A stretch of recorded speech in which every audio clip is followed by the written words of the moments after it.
Simula sa araw na ito, ako na si Xie Tingwan ang mamumuno bilang bagong CEO ng Hengyu Group. Ipopromote ng kumpanya ng buong lakas ang dating APP na Hun Lima. Sa loob ng 3 buwan, gagawin kong nangunguna dating APP sa merkado ang Han Lima. At sa loob ng 1 taon, hihigitan ng Hengyu ang Bingtian Group at magiging numero 1 tech company sa Hangzhou. Nabalitaan po namin na ang Hanlima APP ng inyong kumpanya ay puro mga aktor lamang ang gumagamit at wala talagang nagtatagumpay sa pakikipag-match. Totoo po ba ang balitang ito? President Xi, ikaw mismo ay hindi pa kasal? Paano magtitiwala ang publiko sa ginawa mong dating APP? Paano kung ako mismo ang gagamit ng Hun Lima para makipag-date at magpakasal? Sa loob ng 1 linggo, gagamitin ko ang Hun Lima para makahanap ng mapapangasawa, sa gayon ay mapatunayan kong mali ang mga chismis. Napakatapang talaga ni President Xi. Handa talaga siyang gawin ang lahat. Xie Tingwan, hindi mo na ako matandaan. Pero 10 taon na tayong magkakilala. Noong taong pumunta ako para mag-aral sa ibang bansa, nanakaw ang aking mga bagahe at wala akong ni isang kusing. May pinagdaraanan ka ba na problema? Gusto ko lang sanang humiram ng konting pera para tumawag sa telepono. May 10,000 dolyar ang card na ito. 6 na numero na 6 ang password nito. Sapat na to para sa gastusin mo sa loob ng ilang araw at para makontak ang embassy nyo. Xie Tingwan, ganito na lang ba kabilis ang desisyon mong magpakasal sa kung sino lang? Maganda ang binili nating mga screen. Pinapanood ko ang conference ng Hengyu. President Gu, ang malalaking screen na ito ay dapat gamitin sa pag-test ng mga nililinang nating AAA na mga laro. Pero ngayon ginagamit mo lang ito para panoorin ang conference ng Hengyu. Sayang naman ang kapasidad nito. At isa pa, may proyektong nagkakahalaga ng bilyon-bilyong dolyar na naghihintay para suriin ninyo. Hinihintay din ang pamumuno nyo sa pagtatayo ng Ning City, pero nanatili kayo rito ng kalahating oras para lang manood. Sa unang pagkakataon ko bilang CEO, medyo kinakabahan talaga ako. Mukhang puyat siya at may eye bags. Ano po? Alamin niyo kung sino ang nagpakalat ng mga negatibong balita laban sa Hengyu, sisiguraduhin kong babagsak siya at mawawalan ng pera. Hindi naman sa ganoon, President Gu. Hayaan na natin silang mag-away sa negosyo dahil tayo naman ang makikinabang sa huli. At isa pa, bantayan mo ang mga kaganapan kay Xie Tingwan dahil ako lang ang dapat na magpakasal sa kanya. Sa unang pagkakataon na maging CEO, kinakabahan talaga ako ng konti. President Xie, talaga bang magpapakasal ka para sa kumpanya? Dapat kong talunin ang iSuite CEO na si Gu Jingyi para maging pinakamayamang babae sa Hangzhou. Ano lang ba ang pagpapakasal? Sige po, President Xie. Hahanap ako para sa inyo ng 1 taong mahirap lang at madaling kontrolin. Sige, gawin mo na.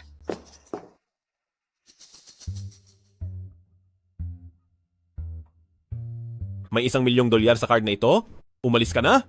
Ako ang makikipag-blind date kay Xie Tingwan. Akala mo ba tanga ako? Kapag naging asawa ako ni President Xi, kahit ilang 1 milyong dolyar pa ay makukuha ko. Sa totoo lang, ako ang ex ni Xie Tingwan, malamang. Ay hindi mo alam na kapag natutulog siya, hilik siya ng hilik at nagnangalit ang mga ngipin, pagkatapos mangulangot ay hahawak sa paa. At ang pinakamahalaga, alam mo ba kung ano ang mahilig niyang laruin?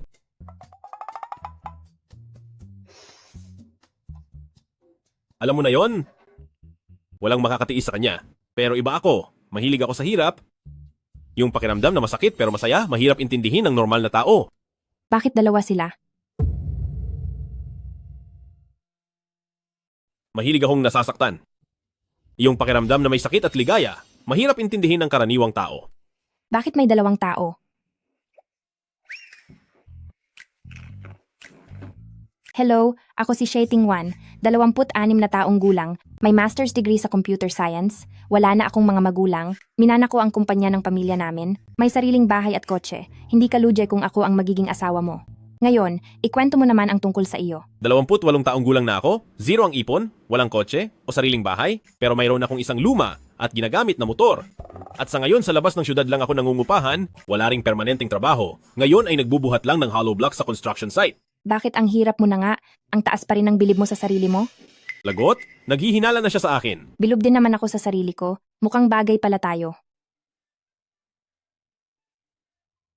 Kung wala ka namang tutol, habang hindi pa nagsasara ang opisina, tara na at magpakasal.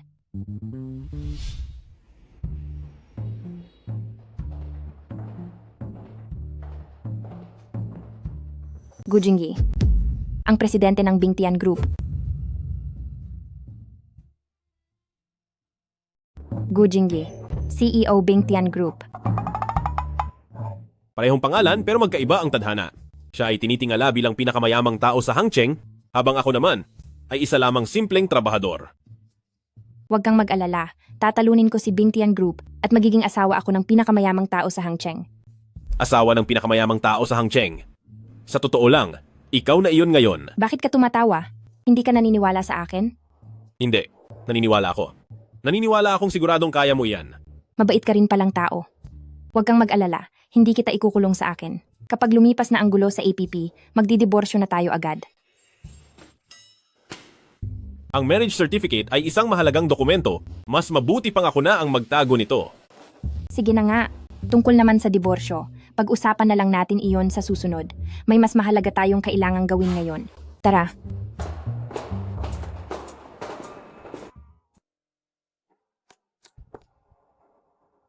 Anong ginagawa natin dito? Bibiling bahay para sa pagsasama natin. Dapat umasta tayong parang mag-asawa, kundi ay baka mahalata nila na hindi tayo nagsasama. Anong gagawin natin? Huwag kang mag-alala. Ako na ang magbabayad para sa bahay. Magdadala rito si Special Assistant Joe ng mga tao para sa inspeksyon ngayon. Kapag nalaman nilang nagsisinungaling tayo, tapos na ang lahat.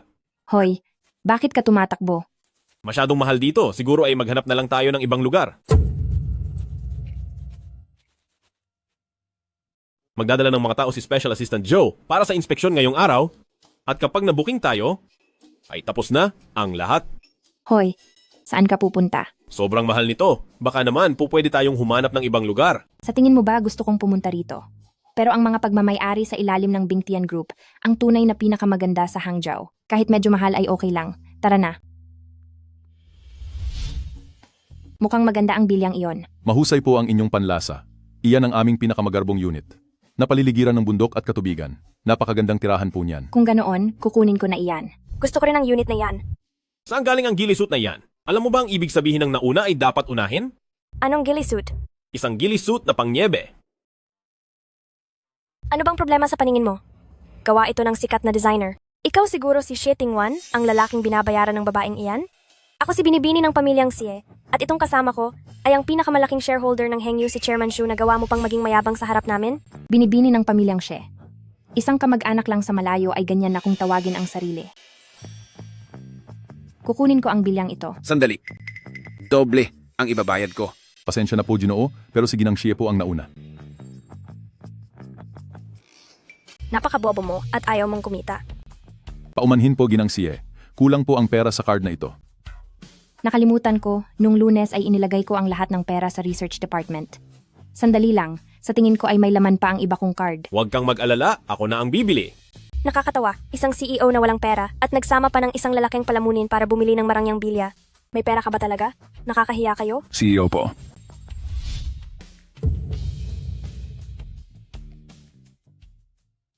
CEO. Ano? CEO? Tingnan mo, hindi na nakakapagtakang mataas ang benta ng mga ito dahil sa pagtawag ng CEO, tuwang-tuwa talaga ang mga tao. Dapat lang po. Dapat lang. Iyon po. Ang mga customer ay pawang CEO. Akala ko naman kung anong klaseng sikretong pagkatao mayroon. Tanging ang mga taong may mataas na katayuan tulad ko ang makakabili ng pinakamahal na unit dito. Ano po kasi, ang unit na ito na pinakamahal sa lahat, kailangan po ng mataas na katayuan para mabili ito. Anong ibig mong sabihin? Isa siyang stockholder ng Hengyu. Medyo mababa pa po ang katayuan na iyan, pero kung ikaw ang CEO ng Hengyu, maaari pa siguro. Sandali, bakit mo? Hoy, sobrang tulis ng boses mo. Pinapasakit mo ang ulo ko. Umalis na nga kayo agad. Kapag naistorbo nyo ang mga kliyente ko, malaking problema iyan. Ano pang hinihintay nyo? Gusto nyo bang tawagin ko pa ang mga security guard? Mabuti naman at marunong kayong mahiya. Mula sa likod, mukha talaga silang mga nakabalat kayong kawatan. Hayes, kahit hindi tayo makakabili ng bahay ngayon, nakakatuwang makita ang dalawang talunang iyon. Masaya na ang pakiramdam ko. Tara na. Sandali po, President Xie. Para sa unit na ito, may karapatan po kayong bumili dahil sa inyong katayuan. Eksakto namang, kabubuhos ko lang ng pera sa isang investment. Medyo gipit ako ngayon. Napakaganda niyan. May ginagawa kaming promo ngayon. Kalahati na lang ang presyo ng bahay. Half price? Ayos iyan. Kunin ko na ang unit na ito. Huwag po kayong mag-alala. Aayusin ko na po agad ito. President Gu, nasiyahan ba kayo sa ipinakita ko? Anong half price? Dapat ay ibigay na iyan ng libre. Gumawa ka ng paraan para maibalik ang pera, kundi ibabawas ko iyan sa sahod mo. Wanwan, totoo bang bibili ka niyan para maging bahay niyo sa kasal? Paano kung ang lalaking iyan ay isa palang mukhang pera? Palagay ko hindi naman. Bakit hindi mo subukan? Mamaya pagdating ng titulo, isulat mo lang ang pangalan mo at isipin mo na lang na regalo ko ito sa kasal mo. Ano? Pero, nakuha na ang titulo ng bahay. Ang bilis naman. Hindi kaya pa simple na inilagay ng lalaking ito ang pangalan niya nang hindi ko alam? Bakit tanging pangalan ko lang ang narito? Ano pa nga ba dapat? Mali ang hinala ko sa kanya. Ang bahay na ito, bakit parang walang switch ng mga ilaw? Xiaotian, buksan ang ilaw. Ang gusaling ito ay may ganap na smart design. Paano mo nalaman? Ang impormasyon sa disenyo ng Bing Tian ay laging inililihim sa publiko? Ikaw ba ay? Ang gusaling ito ay may fully intelligent na disenyo. Paano mo nalaman? Ang impormasyon sa disenyo ng Bing Tian ay palaging pinananatiling lihim sa publiko. Huwag mong sabihing, Inaakala mo ba na minamaliit kita dahil hamak na trabahador lang ako? hindi. Curious lang ako kung bakit ang dami mong alam tungkol sa bahay na ito. Dahil ang bahay na ito ay personal kong pinaghirapang itayo mula sa simula. Oh, maganda ang pagkagawa mo. Bakit nagtatrabaho ka pa rin? Lipat bahay na natin, hindi ba dapat tayo mag-celebrate? Sige.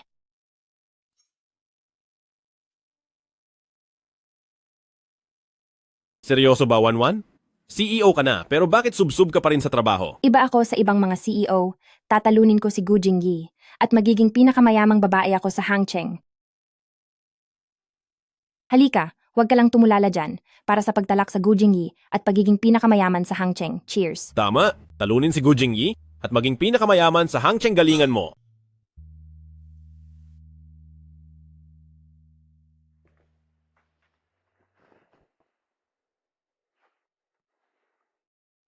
Mukhang sa susunod, hindi na kita dapat hinahayaang uminom.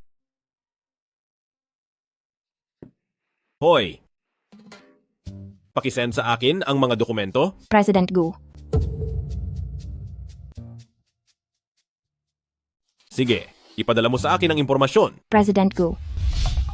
Narinig mo iyon. Kapag natalo ko na si Bing Tian, sisiguraduhin kong President Gu na ang itatawag sa iyo ng lahat.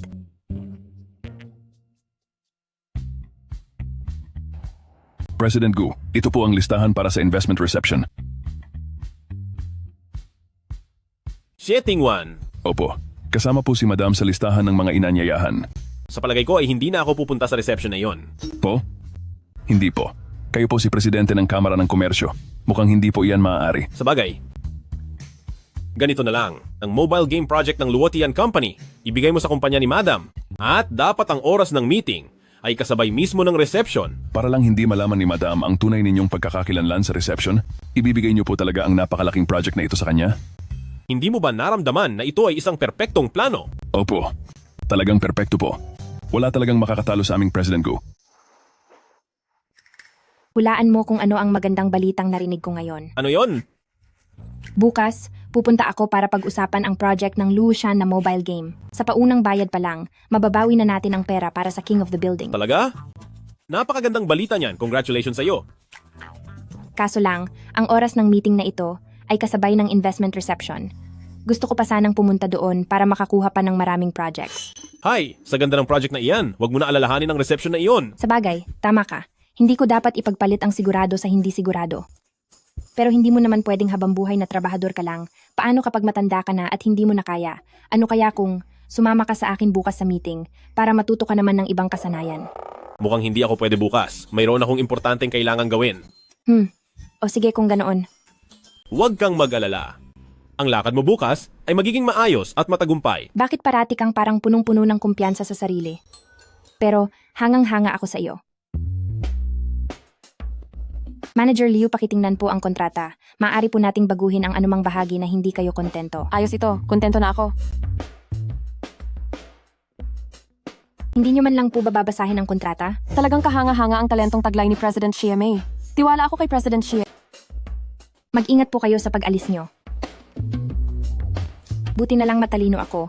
Nilagay ko ang lokasyon ng pirmahan ng kontrata sa hotel kung saan din gaganapin ang reception. Mukhang aabot pa ako sa programa. President Gu, maaari na po kayong umakyat sa entablado. Ate, nasaan na pong parte ang program sa loob? Nagsisimula pa lang po. Kasunod na po ang talumpati ni President Gu.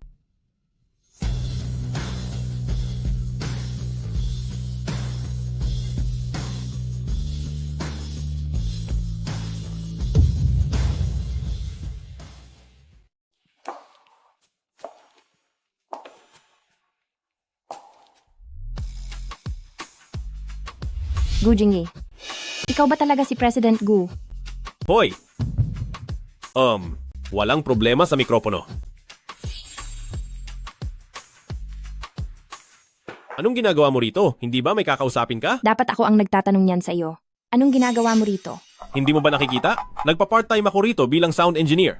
Hindi ba siya yung lalaking nagbebenta ng bahay? Bakit siya nagsasalita doon? Nag-part-time siya bilang MC. Magkasama kami sa iisang group chat para sa part-time jobs. Huwag mo na masyadong pagurin ang sarili mo para lang sa pera. Ganito na lang, pumasok ka sa kumpanya ko bukas at bibigyan kita ng sahod. Hindi ko kailangan ng sahod. Mukha ba akong taong walang konsensya? Halika na, tutulungan ka ni ate na kumita ng pera. Ako ang bagong presidente ng Hengyu, si Xie Tingwan sana, ay magkaroon tayo ng pagkakataong magkatrabaho. Kung gusto mong makipagtulungan sa amin, dapat mong ipakita ang katapatan mo. Narito ang lahat ng alak na ito. Kung gaano karami ang maiinom mo, ganoong karami rin ang magiging order namin sa inyo. Uminom ka na. Pareho kami ng gusto. Kung gaano karami ang iinumin mo, ganoong karami ring orders ang ibibigay ko.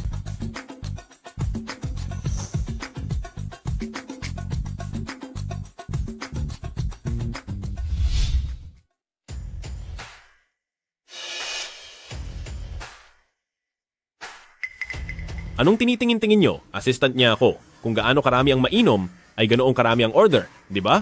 Ang isang basong ito, gaano karaming order ang kapalit? 10 milyong dolyar. Huwag, teka lang. 100 milyong dolyar. 100 milyong dolyar. Sapat na ba ang 100 milyon? Sapat na, tama na. Sapat na ang 100 milyon. Hindi maaari. Mali ang nasabi ko. Nagkamali ako. Kami na lang ang iinom. Kahit gaano pa karami ang mainom namin, ibibigay namin ang mga order kay President Gu. Ang mga taong ito, baka nalasing na sila sa alak. Ganoon lang kadali nakakuha agad ako ng napakaraming order.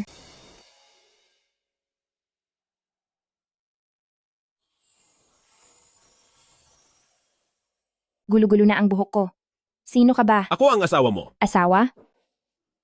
Ulitin mo nga ang tawag mo. Asawa ko. Mabuti naman, mahal ko.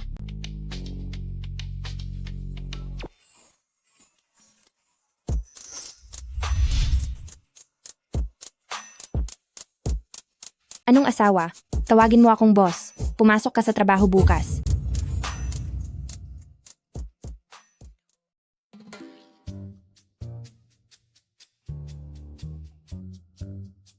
Ikaw? Nandito ako para sa posisyon ng assistant ng presidente. Nakakatawa ka. Sa panahon ngayon, ang mga lalaking umaasa lang sa mukha, nagawa na talagang maging ganito kawalang hiya? Bantayan mo ang pananalita mo. Simulan mo na ang pagpapakilala sa sarili. Ako si Gu Jingyi, isang software engineer na nakapagtapos sa Software Engineering Department ng Yale University. Nakikita kong maayos ang mga grado mo sa kurso mo. Bakit kulang ng 3 taon ang karanasan mo sa trabaho? Hindi ba't pandemya noong 3 taon na iyon? Kaya nanatili lang muna ako sa bahay. Ang mga sample ng gawa mo na ito, parang pamilyar sa akin. Hindi kaya kinopya mo lang ito mula sa pinakamalaking game company sa ibang bansa, iyong mga pelikulang interactive na laro? Sa totoo lang, ang proyektong iyon ay isang laro sa ilalim ng Henderson. At nagkataon na noong oras na iyon, ako ang may hawak ng proyektong iyon. Sinasabi mong ikaw ang may hawak ng proyektong ito? Sa ganda ng proyektong iyon, bakit ka pa pumunta rito sa Hengyu? Hump. Halata namang nagnakaw ka lang ng gawa. Sinasabi mong galing ka sa sikat na universidad sa ibang bansa at marami ka raw karanasan sa mga proyekto, maaring may dagdag ang resume na ito, pero huwag mo namang gawing parang himala sa sobrang pagyayabang. Umalis ka na? Hindi ang Hengyu ang tamang lugar para sa isang lalaking tulad mo, na naghahanap lang ng madaling buhay. Mismo ang presidente ang nagbigay sa akin ng offer. Hindi pa ako tapos magsalita pero pinapaalis mo na ako. Anong klaseng HR ka? Wala akong paki sa presidente, kilala mo ba kung sino ako? Ako ang young mistress ng kumpanyang ito. Ako ang nagpapasya kung sinong tatanggapin. At kung gusto kong palayasin ng isang tao, siguradong mawawala siya sa harap ko. Young mistress, hindi ba HR ka lang? Ganoon ba kalaki ang kapangyarihan mo? Umalis ka na sa harap ko. Napakasinungaling mo.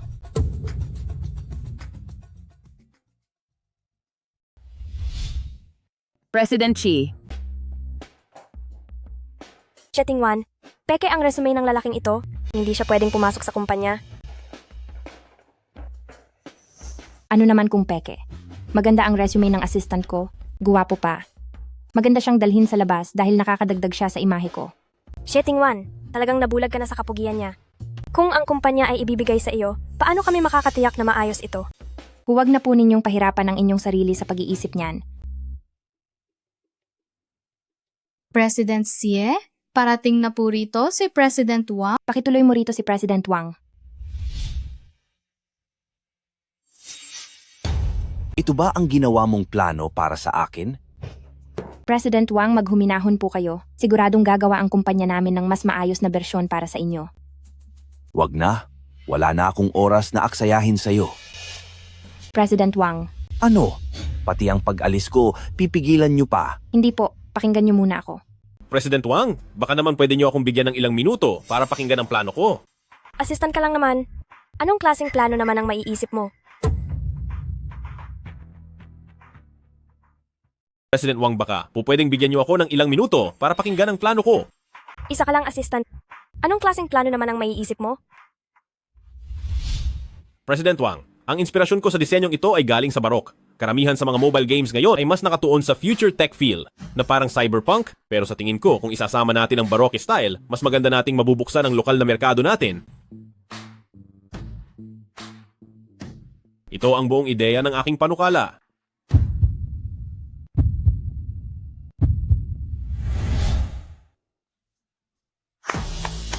Maganda. Ito ang plano na hinahanap ko, President Xie. Ihanda mo ang kontrata. May talento ang batang ito. Sobra lang simple kung manamit.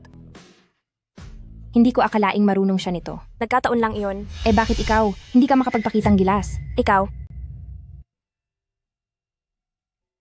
Sabi ni President Wang, masyadong simple ang suot mo, kaya gagawin nating mas magarbo. Gusto mo ba ang mga suit? Maayos naman. Kung ganoon, isusuot ko iyan araw-araw para sa'yo.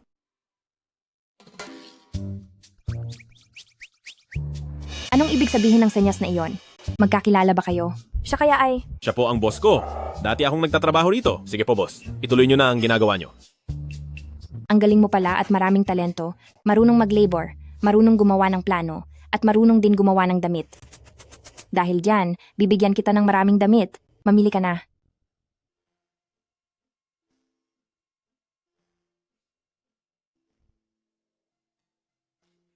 Guwapo ka na. Marami pang alam. Medyo mahirap lang. Pero ayos lang. Kaya kong kumita ng pera. Boss, pabalot po. Kukunin ko ang lahat ng iyon. Ako na ang magbabayad. Kasal na tayo, wala namang dahilan para ikaw ang magbayad. Itabi mo na lang ang pera mo para sa sarili mong gastusin. Dahil kasal na tayo, ang pera ko ay pera mo na rin. Ito ay isa sa 10 limitadong black card sa buong mundo.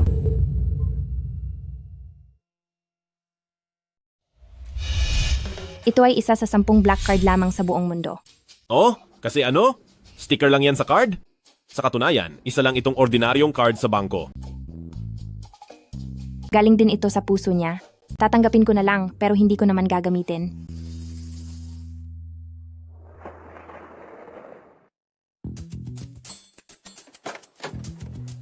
Palihim na akong humanap ng mga tao para tulungan ng madam na ayusin ang kumpanya ng kalaban. Tandaan mo, huwag kang masyadong halata. Mananagot ka kapag nalaman nila ito. Tsaka isa pa, ang tungkol sa relasyon nating dalawa, hindi ito dapat malaman ng iba. Ano ba ang relasyon niyo? Kaming dalawa ay malayong kamag-anak. Anak siya ng bayaw ng pinsan ko sa panig ng panganay na tiyahin ko. Si Pinsang Malayo. Opo.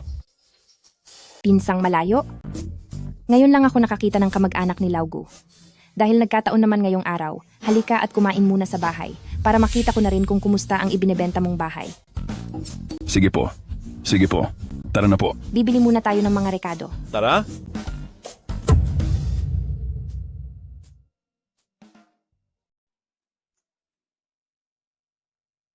Huy, Jinggi, alam mo ba kung nasaan ang palengke rito? Oo naman, alam ko. Kaya lang, ang alam kong lugar ay nasa ilalim ng konstruksyon. May alam din ako. Pero ang alam kong iyon ay kasalukuyan ding inaayos. Sige, sa labas na lang tayo kumain. Sige po. Tara.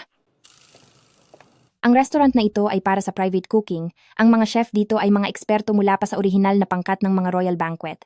Nabalitaan ko lang din ito, at ito ang unang beses ko rito. Paumanhin po. Puno na po ang aming mga reservation para sa araw na ito. Hala, kailangan ba ng reservation? Ang sosyal na talaga ng mga restaurant ngayon. Lipat na lang tayo sa iba. Ayos lang, ako ang taya. Huwag na magpilit. Hindi nga tayo makapasok. Huwag mong kalimutan na marami na akong naging trabaho noon at nagtrabaho na ako rito bilang tagahugas ng plato. Ang boss dito ay binigyan ako noon ng isang special coupon. Hindi lang ito malalampasan ng reservation. May kalahating presyo pa ito. Mabuti naman kung ganoon. Pakitingin naman po nito kung magagamit pa ba ang coupon na ito. Idilat mo ang iyong mga mata at tingnan ng mabuti, ito ang Bishanj. Hindi kami kagaya ng ibang restaurant na nakikita lang kung saan-saan anong mga discount promo ang pinagsasabi mo. Kung hindi nyo kayang kumain dito, lumayas na kayo. Bakit ganyan ka magsalita? Bakit mo kami minaliit ng ganyan? Kung ano ang katayuan nyo sa buhay, iyon din ang magiging trato ko sa inyo. Umalis na kayo. Baka madumihan nyo pa ang sahig na kalalampaso ko lang. Anong nangyayari rito? Manager, tignan nyo po ang tatlong ito. Halatang mga manloloko at gustong kumain ng libre.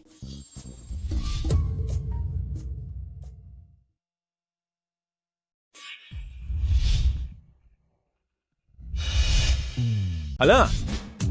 Teka. Hindi ba tinulungan ko lang naman kayong maghugas ng maraming plato noon? Hindi nyo na kailangang maging ganito kagalang. Nag-oobserba lang ako ng palihim, kaya huwag nyo munang ibubunyag ang pagkakakilanlan ko. Gaya po ng sinabi nyo, napakalaki po ng utang na loob namin sa inyong pagtulong. Kahit anong oras pa kayo pumunta sa aming restaurant, mananatili po kayong pinaka-importanteng panauhin namin. Manager, wala naman siyang appointment at mukhang wala pang pera. Bakit siya pinapayagang kumain sa ganito kagandang klase ng restaurant? Sino ang nagbigay sa iyo ng lakas ng loob na magsalita ng ganyan? Magbitiw ka na sa trabaho at lumayas ka rito. Hindi naman po kailangang umabot sa ganoon. Ang empleyado po ay sumusunod lamang sa mga patakaran ng establishmento. Opo, tama po ang sinabi nyo. Heto, magpasalamat ka agad sa kanila. Pasensya na po. Kung ganoon, pakitingin naman kung magagamit pa ba ang special voucher na ito. Pwede po, habang buhay nyo po itong magagamit. Sige po, dito tayo. Oy, Young Master Gu? Ang laking pagkakataon naman. Halika. Sige na, tara na, pumasok tayo. Mga pare, tingnan nyo kung sino ang dumating.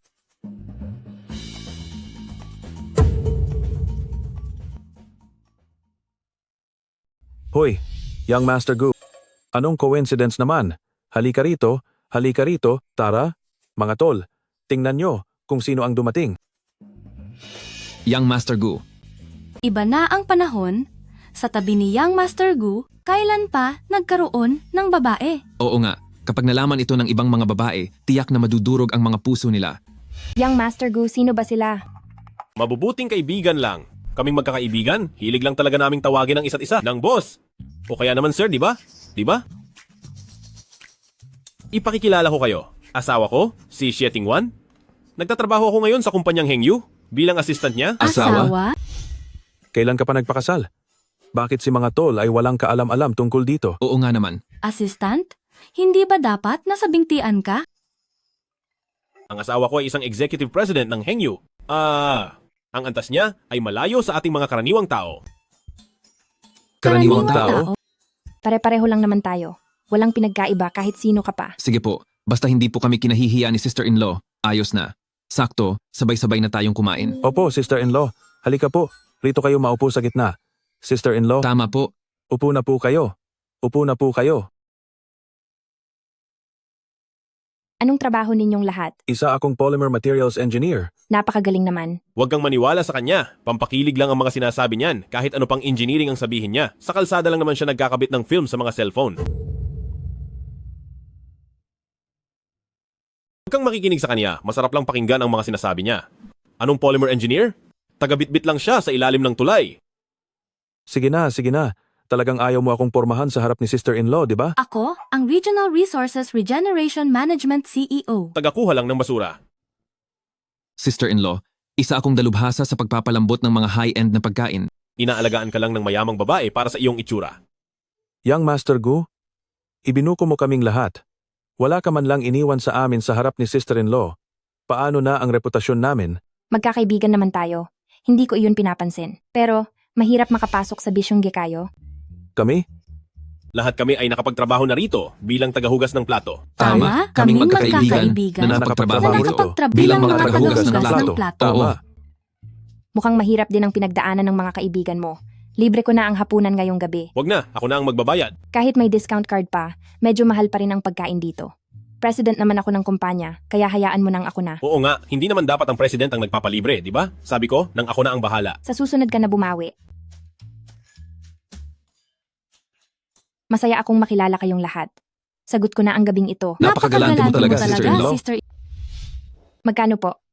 Ang kabuuang nagastos nyo ay 500,000 dolyar. Ano? Magkano lahat? 500,000 dolyar po lahat ang nagastos ngayong araw. Ano? Kahit na. Kahit na ginamit ko na yung half-price discount coupon, 250,000 dolyar pa rin? Opo, ma'am. Sige lang, wag mataranta. Normal lang ito. Hindi ko pwedeng ipakita na kahit isa akong CEO, ay wala naman talaga akong ganoon kalaking pera. Naaalala ko na ang Bishunj ay may paraffle at may chance na maging libre ang lahat. Wala naman po kaming ganoon. Dito sa Bisyongge, wala pa kaming ganoong klase ng promo. Baka po nagkakamali kayo, sir. Ilang araw ka pa lang ba dito? Bakit ganyan ka magsalita? Ilang taon na po ako dito, pero wala pa po akong nababalita ang may pa-free meal kami dito. Meron. Nakalimutan ko lang po dahil sa sobrang busy. Basta umabot sa 100,000 dolyar ang bill, may pagkakataong manalo para maging libre ang lahat, medyo mababa lang talaga ang tsansa. Sige, susubukan ko. Isang beses lang. Sige po. Wow, nanalo po kayo. Kayo ang kauna-unahang customer na nanalo dito sa amin. Talaga? Nanalo tayo. Napagtanto ko na basta kasama kita, nagiging napakaswerte ko. Mananatili kang maswerte habang buhay.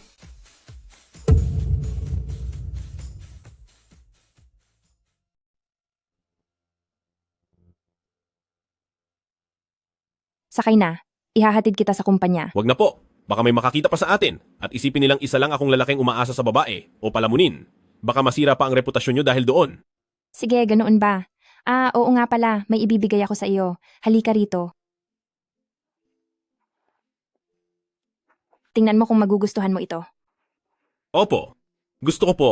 Ang ganda, bagay na bagay sa forma ko. Mabuti naman at nagustuhan mo. Sige, aalis na po ako. Sige, mag-ingat ka. Bye! Bye. Ang cute niya talaga. Hoy, baguhan. Gawin mo itong dokumentong ito para sa akin. Hindi ba bago ka lang din naman dito? At saka trabaho mo yan. Wala akong obligasyong tulungan ka. Ikaw? Isa ka lang namang mahirap na naka-electric bike lang. Kapag sinabi kong gawin mo, gawin mo. Kung ayaw mong mapahamak, umalis ka na sa harapan ko. Ay, natatakot ako. Graduate kaya ako sa MIT. Sa isang taong peke ang resume na katulad mo, anong panama mo sa akin? Sinasabi ko sa iyo, sumunod ka na lang at gawin ito. Kundi, sisiguraduhin kong magsisisi ka. Sigurado ka ba? Anong kaguluhan ito? Kumpanya ito. Hindi ito palengke. Anong ingay ito? Opisina ito. Hindi palengke. President Xie, ayaw po magtrabaho ni Gu Jingyi, sipain niyo na po siya. Trabaho mo yan? At wala akong pakialam. Anong ibig mong sabihing trabaho ko? Pareho tayong bago rito, kaya dapat lang na tumulong tayo sa pag-unlad ng kumpanya. Gu Jingyi, halika rito. Mukhang may masisipa na rito.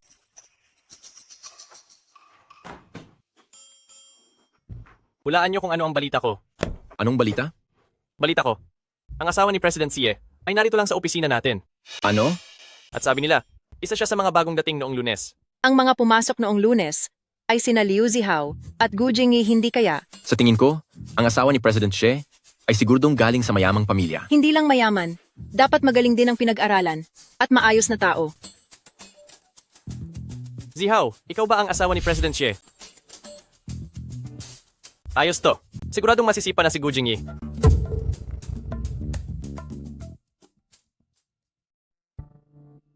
Ano bang nangyayari sa inyo sa labas kanina?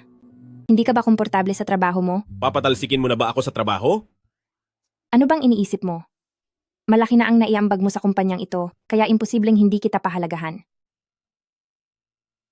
Tara, samahan mo akong makipagnegosasyon para sa kontrata. Siguro ay wag na lang po ako sumama. Marami pa po kasi akong tatapusing trabaho. Kakaumpisa mo pa lang sa trabaho, anong trabaho naman ang tinutukoy mo? Yung si Liu. Ano nga ulit pangalan niya? Marami siyang ibinigay na gagawin sa akin. Simula ngayon, kailangan mo lang gawin ang mga trabahong ako mismo ang magbibigay sa iyo.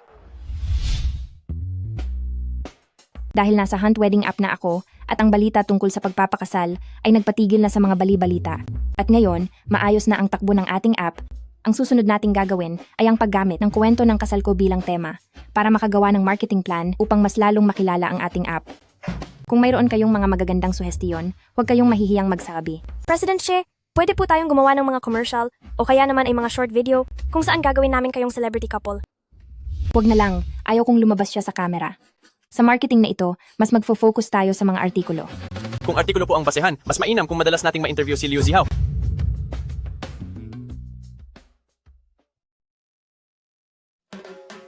Zihao, hindi ba't mahilig kang uminom ng kape?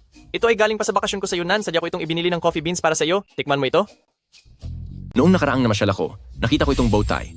Bagay na bagay sa iyo. Zihao, tikman mo muna ang kape ko.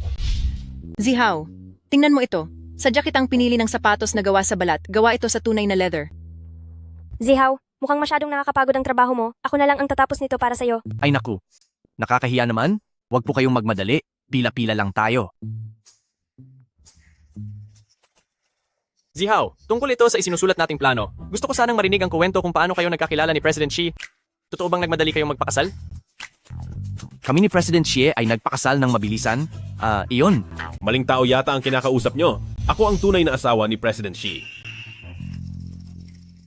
Gu Jingyi, baka naman hindi ka pagising? Nananaginip ka pa ba? Naghahangad ka ng imposible? Ang asawa ni President Xi ay siguradong ang ating si Zihao na isang matalinong graduate. Ikaw na isang mahirap na pati resume ay kailangang dayain. Dapat ay magpakasal ka lang sa janitor na ang sweldo ay 3,000 dolyar. Hindi mo deserve ang ating si President Xi. Idilat mo ng mabuti ang mga mata mo at tingnan ito. Ang relo ko ay galing sa Patek Philippe. Siguro ang relo mo ay nabili lang ng mura online, no? Saan mo nakukuha ang kapal ng mukha mo para sabihing asawa ka ni President Xi? Patek Philippe? Naglalakad-lakad ka na may suot na peking relo, hindi ka ba nahihiya sa ginagawa mo? Anong ibig mong sabihin? Gu Jingyi, sabihin mo na lang kung nagagalaiti ka sa inggit. Si Zihao ay galing sa mayamang pamilya, kaya paano siya magsusuot ng peking relo? Ikaw na puro mumurahing gamit lang ang suot, nakakita ka na ba ng tunay na relo? Kung hindi ka naniniwala, pwedeng pumunta tayo sa shop para ipasuri iyan. Tara na, hindi kami natatakot sa iyo. Zihao, hindi kaya ang relo mo ay talagang peke lang? Paano mangyayari iyon? Masyadong mahalaga ang oras ko. Wala akong panahon para makipaglaro sa kanya. Bakit na naman kayo nagkakagulo rito? Wala ba kayong ibang magawa sa buong araw? Narito kayo sa kumpanya para magtrabaho. Kung ayaw nyo nang magtuloy, pumunta kayo sa HR para kunin ang sweldo nyo. Gu Jingyi, sumunod ka sa akin. Hindi ako pumapayag. Huwag mo nang asahan iyan. Nagagalit na si President Xi. Itong si Gu Jingyi, siguradong masisante na siya.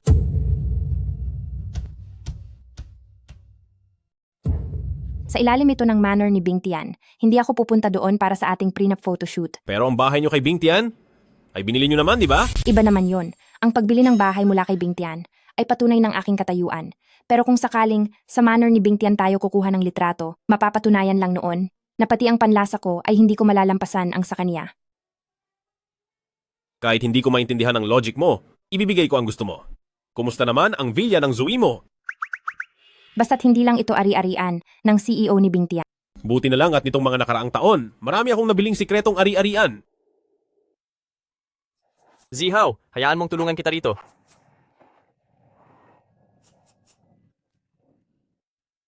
Sa susunod na makikipag-date ako kay Tingwan, siguradong pupurihin kita sa kanya. Zihao, bakit po hindi dumating si President Xi ngayon? Si President Xi kasi ngayong araw. Nasa prenup photoshoot si President Xi ngayong araw, hindi nyo alam? Ano? Nagpapakuha ng litrato para sa kasalang boss? Zihao, bakit po hindi kayo kasama roon? Huwag niyo siyang pakinggan. Si Tingwan ay talagang hindi lang gustong pumasok sa kumpanya ngayon. Halikayo. Ito ang litrato sa posts ni President Xi. Kasalukuyan siyang nasa villa ng Zui mo para sa kaniyang photoshoot. Posible bang wala ka man lang WeChat account ni President Xi? Hindi kaya. Wala ka man lang WeChat ni President Xi? Siyempre meron ako. Ayoko lang na maabala ninyo si Tingwan. Para sa pictorial ng kasal lang ito. Pictorial ng kasal? Dapat ay nandoon ang asawang boss, di ba? Pupunta na ako ngayon. Hoy! Liu Zihao, hindi pa kami nakapunta sa villa ng Zui mo. Kaya naman, maaari mo ba kaming isama para makakita ng bago? Oo nga, Zihaw. Mag-uuwian na rin naman. Lapit na ang dismissal. Isama mo na kami para makita ang mansyong iyon. Kasama iyon sa top 10 na pribadong mansyon sa Hangcheng. Zihaw, isama mo naman kami doon. Pero, ano kasi? Huwag mong sabihing, hindi ikaw ang bida sa kasalang ito. Siyempre ako ang bida. Sige, isasama ko kayo.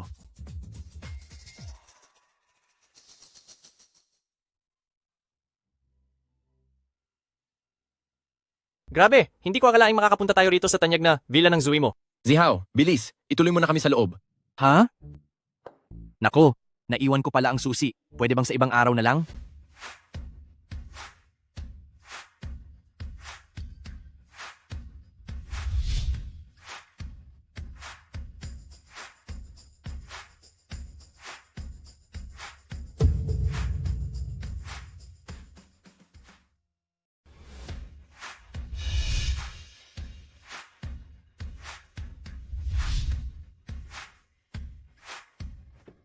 Zihaw, hindi naman kaya na hindi mo talaga asawa si President Xie? Ay naku, kung hindi si Zihaw, sino pa ba? Posible bang yung hampas lupang si Gu Jingyi ang asawa niya? Pero may door card si Gu Jingyi. Si Gu Jingyi ay assistant lang ni Tingwan. Natural lang na may door card siya, di ba? Sa bagay, Iba talaga si President Xie. Pati pagkuha ng wedding photos ay sa ganitong marangyang resort ginagawa. Dapat lang. Ang wedding photos namin ni Tingwan ay kailangang kunan sa pinakamagandang lugar. Kundi, dalhin mo kami kay President Xie, kaysa palakad-lakad lang tayo rito nang walang patutunguhan. Huwag tayong magmadali. Baka naman hindi mo alam kung nasaan ang dressing room ni President Xie. Paano namang hindi ko malalaman? Sumunod kayo sa akin.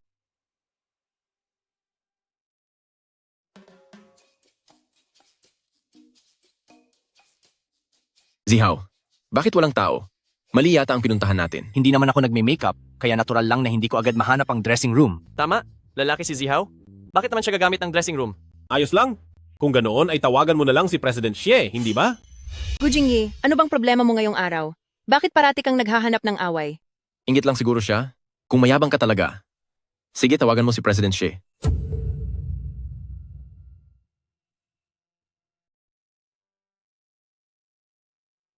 Hello, President Xie? Nasa villa na kami ngayon, pero hindi namin mahanap ang daan. Pwede mo ba kaming sunduin dito? Sige, i-share mo ang location mo.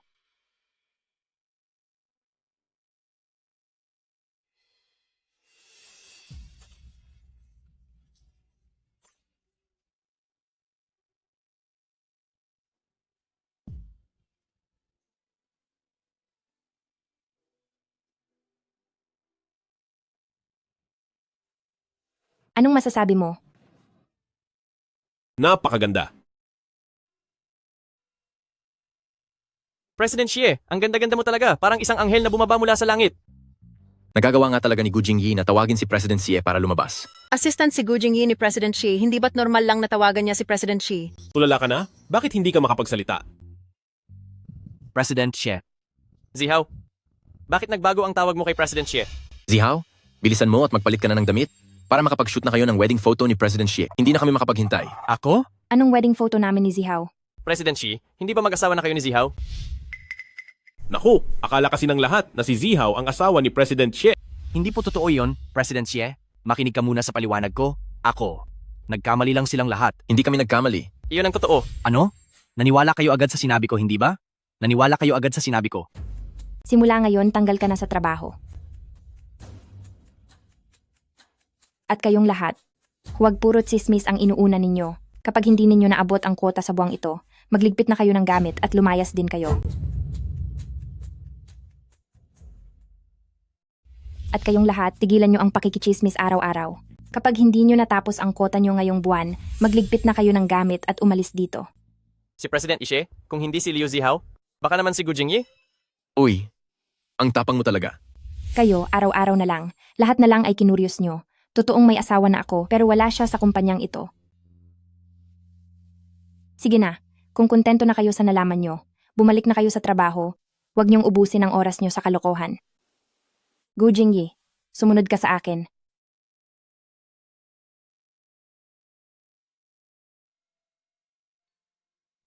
Bakit parang malungkot ka? Inaapi ka ba nila kanina? Ako ang bahala sa iyo. Sa bagay, hamak na trabahador lang naman ako noon. Hindi ako nababagay kay President Xie. Walang kinalaman ang estado sa buhay rito. Kung pakiramdam ko ay hindi tayo bagay, hindi ako papayag na magpakasal sa iyo. Huwag kang mag-alala. Pagkatapos makalampas ng kumpanya sa pagsubok na ito, makikipaghiwalay na ako sa iyo? Ang humiling pa ng formal na pagkilala ay masyado ng kawalan ng isip. Huwag kang magsalita ng ganyan. Alam mo namang bago pa lang ako sa posisyong ito at marami pa ring bumabantay sa bawat galaw ko. Mapapanganib ka kapag isiniwalat natin ang totoo. Natatakot akong gamitin ka ng mga kalaban ko laban sa akin. Hindi ako natatakot doon. Malapit ka sa akin, kaya natural lang na protektahan kita. Sa ngayon, kailangan muna nating ilihim ang tunay mong pagkatao para sa ikabubuti natin. Sige, itatago ko ng maigi ang totoo kong pagkatao.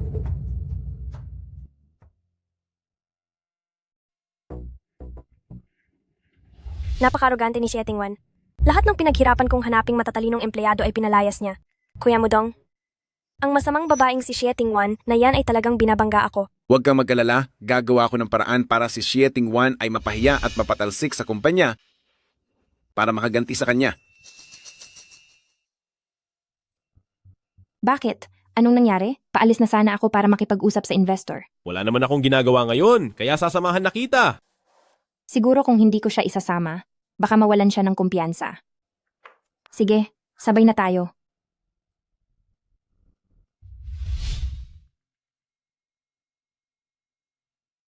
Maghintay ka na lang dito sa ibaba. Ako na ang aakyat para makipag-usap kay President Liu.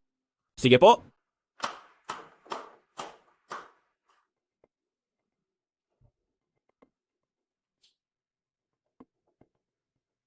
Hello!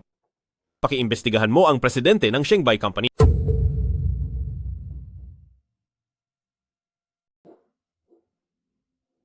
President Liu. Magandang araw po.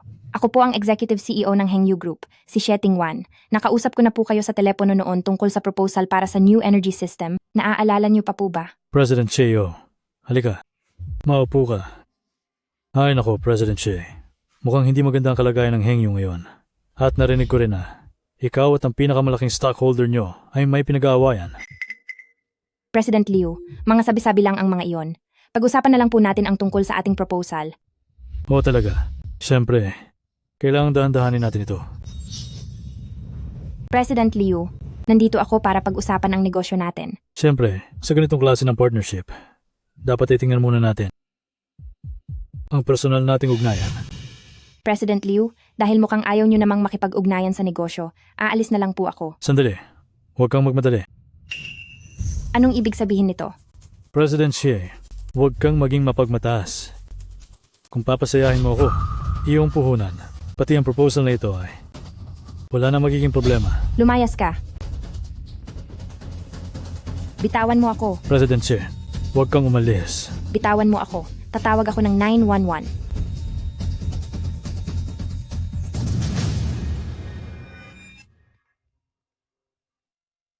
President Gu, nakuha ko na ang impormasyon. Ang amo ng Shanghai Company, isa siyang masamang tao. President Xie. Sino ang nagbigay sa iyo ng lakas ng loob na hawakan ang babae ko? President Xie. Sino ang nagbigay sa iyo ng lakas ng loob na hawakan ang babae ko? Sino ka bang walang hiya ka? Ako. Sino ako? Ipapaalam ko sa iyo ngayon kung sino ako. Huwag kang gagawa ng masama. Maayos ka lang ba? Maghintay ka sa labas.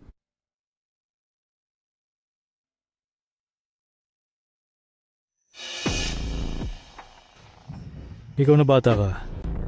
Lalabanan mo ako? Alam mo ba kung sino ako? Ako ang presidente ng kumpanyang ito. Mag-ingat ka. Baka hindi mo kayaning harapin ang ganti ko. Sige.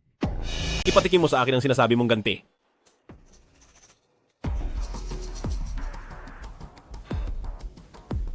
Putulin ang daloy ng pondo ng Shanghai Company at saka i-blacklist ng habang buhay ang Shanghai Company. Puputulin ang daloy ng pondo ko? Akala mo ba ikaw si Gu Jingyi? Puputulin ang daloy ng pondo ko? Hello? Masama ang balita, President Liu. Patuloy na bumabagsak ang stocks ng kumpanya, Bingtian Group ay nag-anunsyo ng total ban laban sa atin? Anong sabi mo? Ulitin mo ang sinabi mo. President Xi, kasalanan ko ang lahat. Nabulag ako sa sariling pagnanasa. Handa na po akong lumuhod sa inyo. Mali ko po ito. Maligo.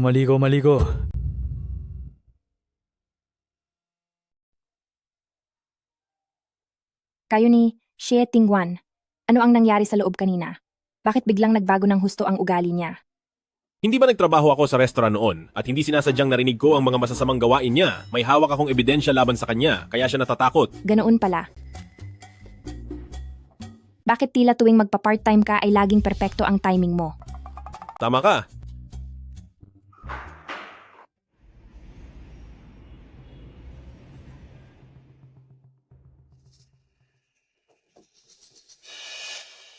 Anong tinitingin-tingin mo? Hindi ka karapat-dapat manatili sa kumpanya. Pirmahan mo na ito agad at umalis ka na rito. Bakit ko naman pipirmahan? Isa ka lang namang lalaking palamunin na inaalagaan ni Xie Tingwan. Ano bang ambag mo sa kumpanya? Sino ang nagbigay sa iyo ng lakas ng loob na pagsabihan siya? Sinaktan mo ako? Bakit? Kinain ni Zubaji ang mahiwagang prutas? Kaya nakalimutan mo na ang lasa ng masaktan? Gusto mo bang subukan muli? Sinaktan mo ako? Tatalsikin na kita sa trabaho.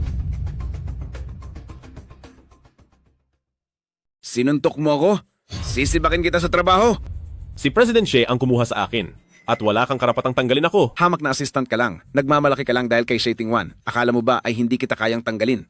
Iniisip mo ba talaga na ang isang tulad mong mahirap ay may makapangyarihang kakampi? Ako ang kakampi niya. Isang babaeng umaasa lang sa pamana ng mga magulang, anong naitulong mo sa kumpanyang ito? Nakikita mo namang bumabagsak na ang kumpanya, pinapayuhan kita, ibigay mo na sa akin ang posisyon ng pagiging CEO. Masyadong halata ang mga masamang balak mo. Ginagawa ko ito para sa ikabubuti mo. Huwag mo akong daanin sa mga ganyang salita. Ang mga plano sa loob ng utak mo, huwag mong isiping hindi ko alam. Ikaw. Masamang balita po, President Xie. Inireklamo ng plagiarism ang Han Leme app. Anong nangyari? Sinasabi ko na nga ba, ang mga app na iyan, aksaya lang sa pera. Manahimik ka. Tawagan agad ang abogado. President Xi, napakahirap ng kasong ito. Dahil ang problema ay nanggagaling sa loob ng kumpanya. Sa loob ng kumpanya. Opo, ang problemang ito ay lumitaw dahil sa iisang dahilan at iyon ay dahil mayroong trader sa loob ng kumpanya. Trader? Opo, para masolusyonan ito, kailangang mahanap ang trader na iyon.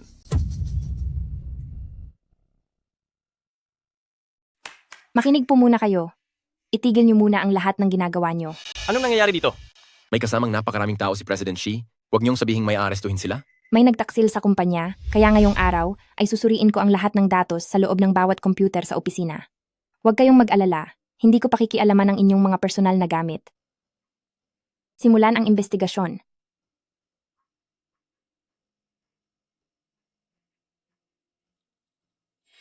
Hala, ang ginagawa kong plano, huwag niyo pong pakialaman yan.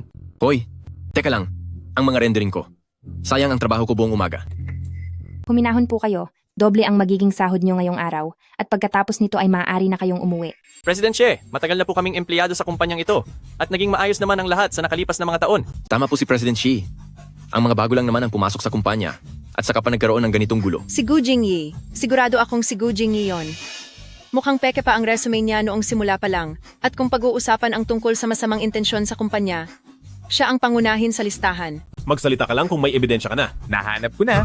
Kung saan nanggaling ang kumalat na impormasyon sa computer na ito? Sa computer po ni Gu Jingyi, President Xie, hindi nga ako nagkamali sa hinala ko. Kung sasabihin ko sa'yo na, hindi ako, maniniwala ka ba sa akin? Nahanap ko na. Ang pinagmula ng leak ay mula sa computer na ito, ang computer ni Gu Jingyi. President Xie, tama ang hinala ko, di ba? Kung sasabihin kong hindi ako, maniniwala ka ba sa akin? Sasabihin mong hindi ikaw dahil ayaw mong umamin? Computer mo ito, imposible naman na may ibang gumalaw ng computer mo, di ba? Oo. Siguradong may gumalaw ng computer ko. Nabura lang ang mga lihim na file, pero hindi pa ito tuluyang nawawasak. Kaya, posible pa itong mahanap. Ilabas niyo agad ang mga CCTV footage ng kumpanya. President Xie, nasira po ang mga CCTV nitong mga nakaraang araw. Kasalukuyan pa po itong kinukumpuni. Lahat ng ebidensya ay itinuturo si Gu Jingyi. Ano pa bang idadahilan nyo? Tama. Lahat ng pinaghirapan namin ay nawalan na lang ng saysay. President Xie, tanggalin niyo na po si Gu Jingyi. Wala siyang dalang kundi gulo. Hindi tama na husgahan na lang siya agad. May paraan ka ba para mapatunayang wala kang kasalanan? Meron? Pero ang gusto ko lang malaman, nagtitiwala ka ba sa akin? Siyempre, nagtitiwala ako sa iyo. Sige, iyon lang ang mahalaga sa akin. President Xie, hindi kaya susubukan niyang sirain ang anumang ebidensya? Huwag kayong mag-alala. Na-recover ko na ang mga binurang file. Wala naman itong kasamang mga mahalagang impormasyon. At saka, nung ginamit ang file na ito, wala ako sa loob ng kumpanya. Magkasama tayong kumuha ng wedding photos. Naniniwala ako sa iyo. Nagtitiwala ako sa iyo.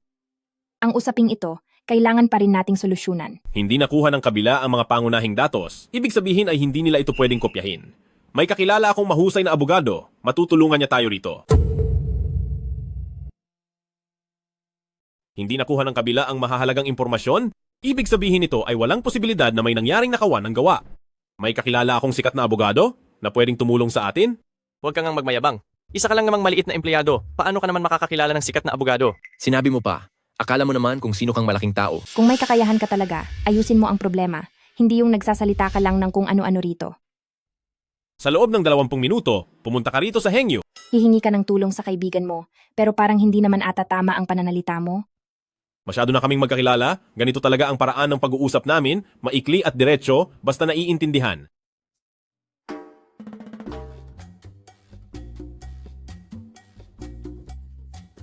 Salamat, kaibigan. Ikaw talaga ang laging nandyan para sa akin.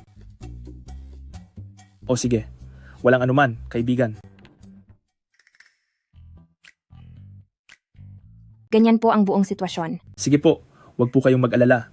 Maaayos natin ang bagay na ito. Maraming salamat po kay Attorney He. Kadalasan ang mga hawak ko ay mga kaso ng malalaking kumpanya. Ang kasong ito, para sa akin, ay napakadali lang na trabaho. Si Attorney He ay kilalang dalubhasa sa industriya. Magkano po kaya ang magiging bayad dito? Attorney He ay isang sikat na dalubhasa sa industriya. Magkano po kaya ang kailangang bayad para sa pagdalo nyo? Hindi na kailangang magbayad. Mabuting kaibigan ko si Jingyi. Maliit na bagay lang ang pagtulong na ito. Ngunit, hiwalay ang usaping negosyo sa pagkakaibigan, dapat ko po kayong bayaran. Magkaibigan na kami ng maraming taon, sapat na ang ilibre siya ng pagkain sa susunod. Tama. Kapag nilibre ako ni President Gu ng pagkain, siguradong mas tataas pa ang halaga ng bayad sa akin.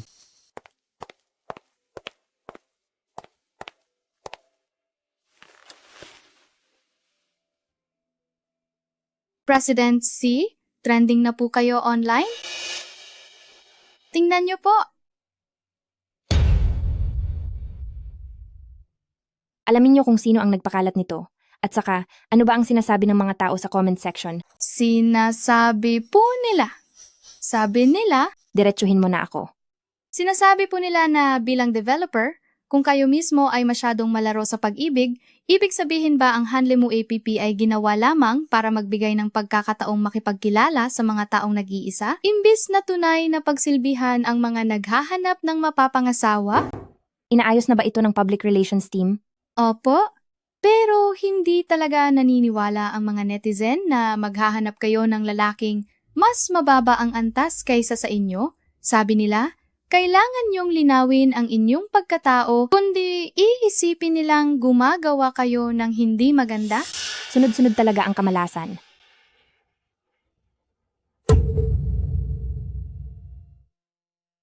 Ayusin nyo ito sa pinakamabilis na paraan. Tanggalin nyo ang trending news na iyan. Ngayong alas 3 ng hapon, kung hindi pa rin na itatama ang gulong ito, hayaan mong ang public relations team ang humarap sa consequences nito. Anong itatama? Mali lang ang narinig mo. Ang sabi ko ay magpahinga na.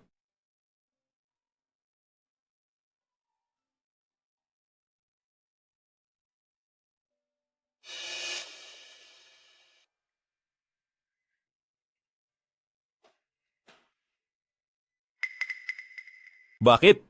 Alam mo ba, hindi lang ang mga litrato tungkol sa pagbili ng bahay ang naayos, pati ang issue tungkol sa pangungopya ay naresolba na rin. Alam ko na malalampasan mo rin ang anumang kamalasan.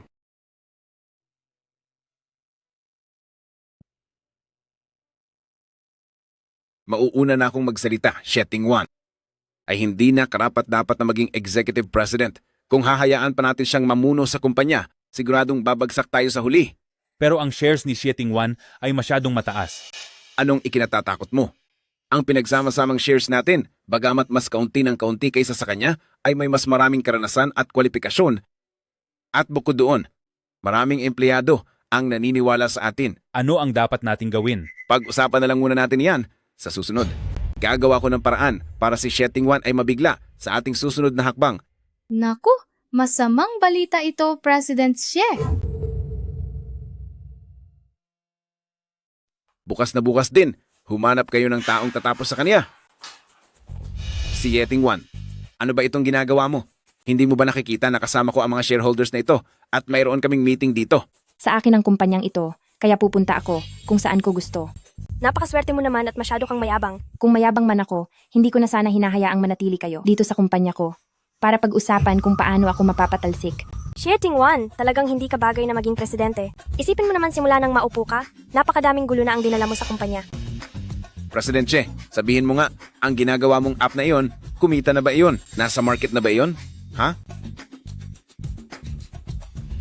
Chairman Shu, hindi mo kailangang maging gahaman sa pera. Ang pag-aaral at pag-aayos ng isang app ay talagang nangangailangan ng panahon at hindi ito para lang sa mabilisang kita na bigla na lang lilitaw. Ang layunin ng kumpanya ay kumita, hindi ang mangarap lang ng kung ano-ano. Siyempre naman, pero ang layunin ko ay hindi para sa mabilisang pera, kundi para sa pangmatagalang tagumpay. Pangarap mo lang ang lahat ng iyan.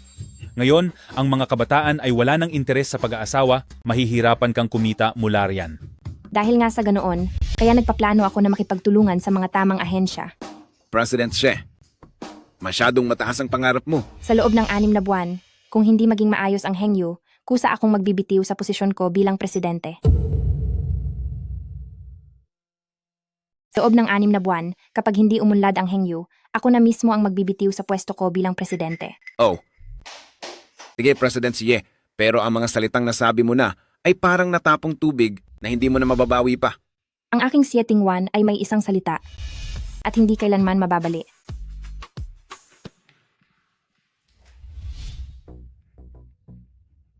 Huwag kang mag-alala. Para sa Shieting Wan na makuha ang kooperasyon ay hindi ganoon kadali. Siguradong hindi natin siya hahayaang magtagumpay.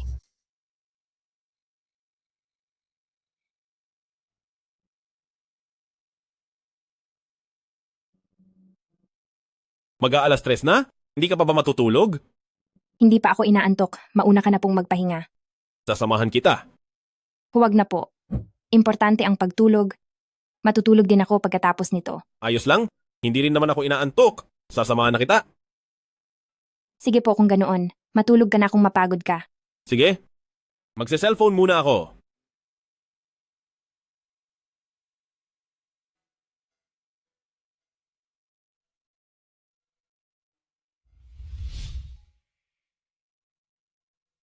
Salamat sa pagtitiyaga.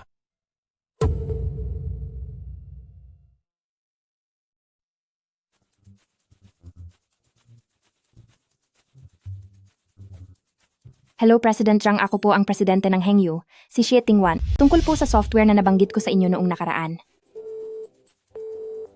Bakit parang minamalas ako? Bakit binababaan nila ako ng telepono kapag nalaman nilang ako ito? President Xie, siguradong pakana ito nina Chairman Su at Xie Xingyue. Wala tayong magagawa.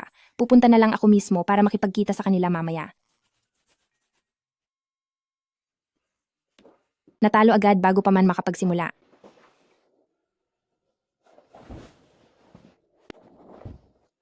Sabihin mo sa akin, anong nangyari? Nakikipag-usap ako ngayon sa mga kumpanya, sa industriya para sa isang partnership, pero sa tuwing pinapakilala ko ang sarili ko, binababaan agad nila ako ng telepono.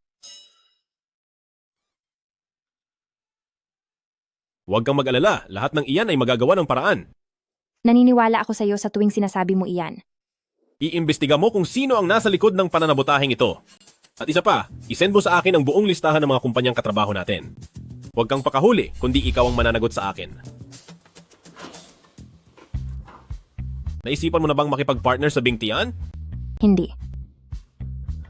Ang kagustuhang talunin ng Bingtian ay hindi nangangahulugang hindi ka pwedeng makipagtulungan sa kanila. Minsan, ang pagtrato sa kanila bilang kumpanyang kapareha ay maaaring makabuti para sa ating kumpanya. Inanunsyo ko na sa harap ng lahat na tatalunin ko ang Bingtian. Sa tingin mo ba ang Bingtian ay makikipagtulungan pa sa akin? Maaaring hindi bale sa boss nila iyon. Sa huli, negosyo at kita pa rin naman ang mahalaga. Dahil pinili kong maging kalaban ang Bingtian, hindi ko sila basta-basta magagawang ituring bilang partner. Gawin natin ito. Palaging maganda ang swerte ko. Pakita mo sa akin ang listahan ng mga kumpanya. Hayaan mong pumili ako ng ilan, baka sakaling gumana ito.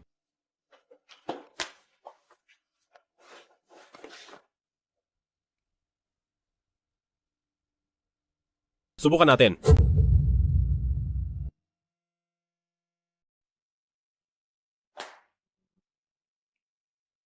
Mahalaga ang partnership natin ngayong araw, kaya hindi tayo dapat magkamali. Huwag kang mag-alala. Tara. Hindi ba at maaga tayo ng 20 minuto? Bakit narito na silang lahat? Hindi mo ito kasalanan. Nakasanayan na lang po naming mauna sa usapan. Kung ganoon, mas aagahan ko po sa susunod. Nako, hindi po. Kahit mahuli po kayo, ayos lang.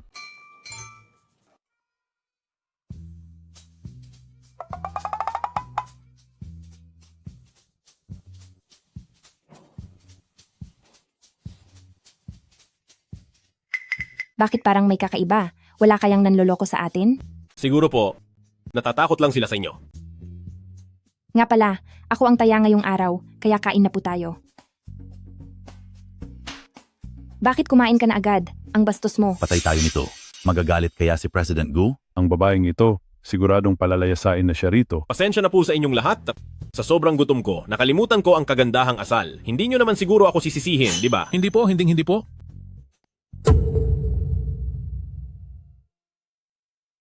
Dahil napakabait niyo pong lahat, kung ganoon ay hindi na natin kailangan pang sumunod sa formalidad. Uminom muna tayo ng kaunti, tsaka na natin pag-usapan ang kontrata. Halina kayo, tagay para sa ating lahat.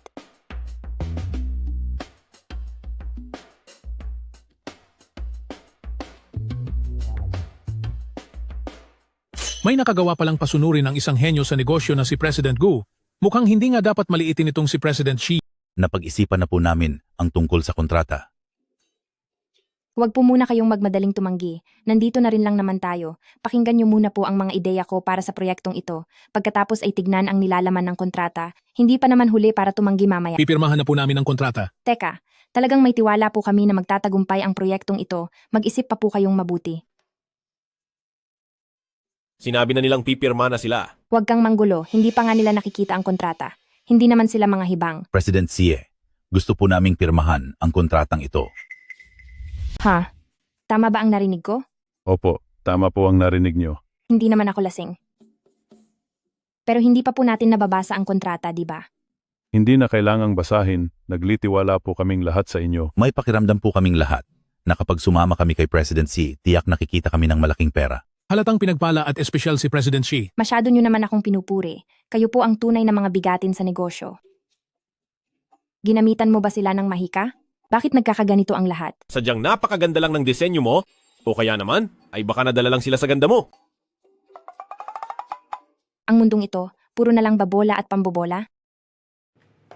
Ang galing! Gusto mo bang magdiwang tayo? Sige, paano kung bumili tayo ng singsing pangkasal bukas? Sige.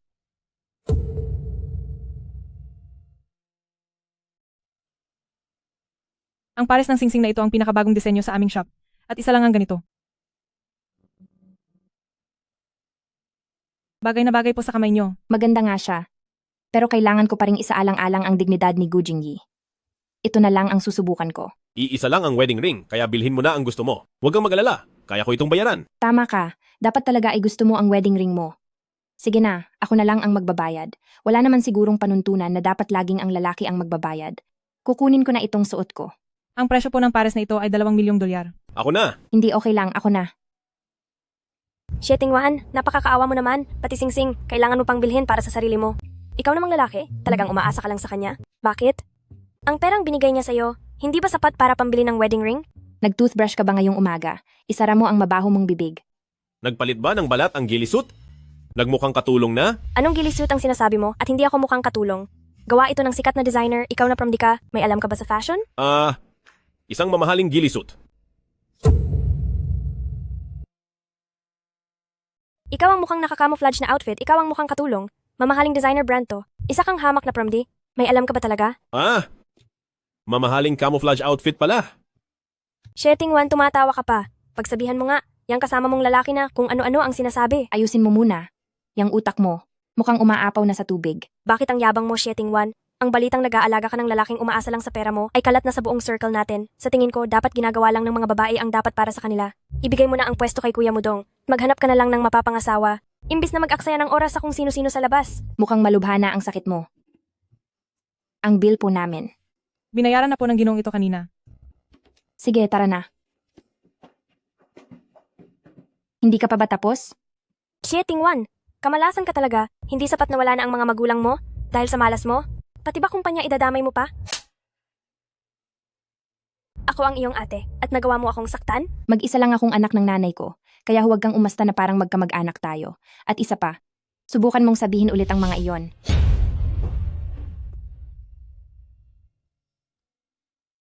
Marami na tayong nakuhang kontrata kailan lang, bilhan kaya kita ng bagong sasakyan, mahirap yung lagi kang nakascooter lang. Ayos lang po, malapit lang ang bahay sa kumpanya, kaya ko namang mag-scooter lang. Sige, kung yan ang gusto mo.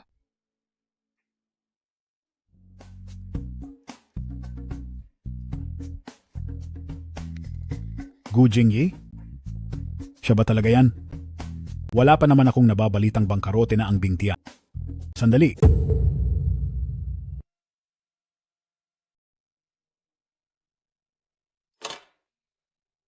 Anong nangyayari?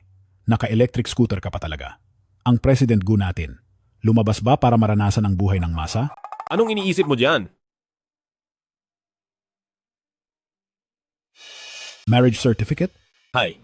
Hoy, Gu Jingyi, sinasapian ka na ba? Kung hindi ko lang alam na naging karelasyon mo si Cheng Meishi, aakalain kong ayaw mo lang talaga sa mga babae. Pero ngayon sinasabi mo sa akin na kasal ka na. Uulitin ko sa'yo, hindi kami naging magkarelasyon ni Cheng Meishi. Talagang ang mga magulang lang niya ang nakiusap sa akin na alagaan siya ng sandali.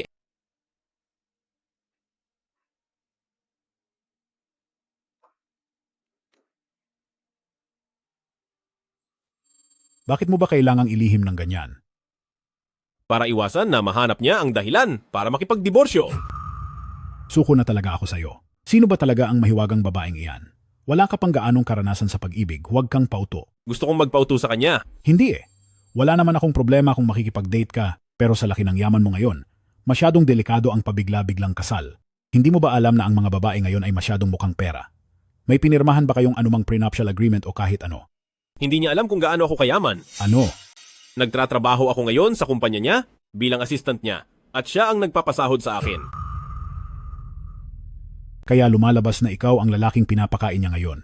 Ganoon ba?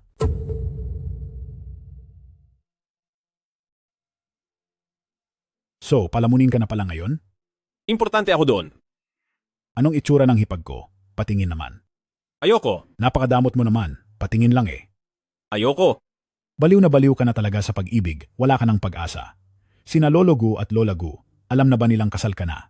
Sila pa naman ang pinaka-atribida pagdating sa pagpapakasal mo. Hindi ko pa sinasabi. Buti naman kung ganoon. Dahil sa pamilya ko, umaasa lang ako na ikaw ang sasalo sa akin. Kapag nalaman nilang kasal ka na, tiyak na ang nanay ko ay magdadala na ng babae para pakasalan ko. Dapat ka na nga talagang magpakasal. Ikaw. Sige na.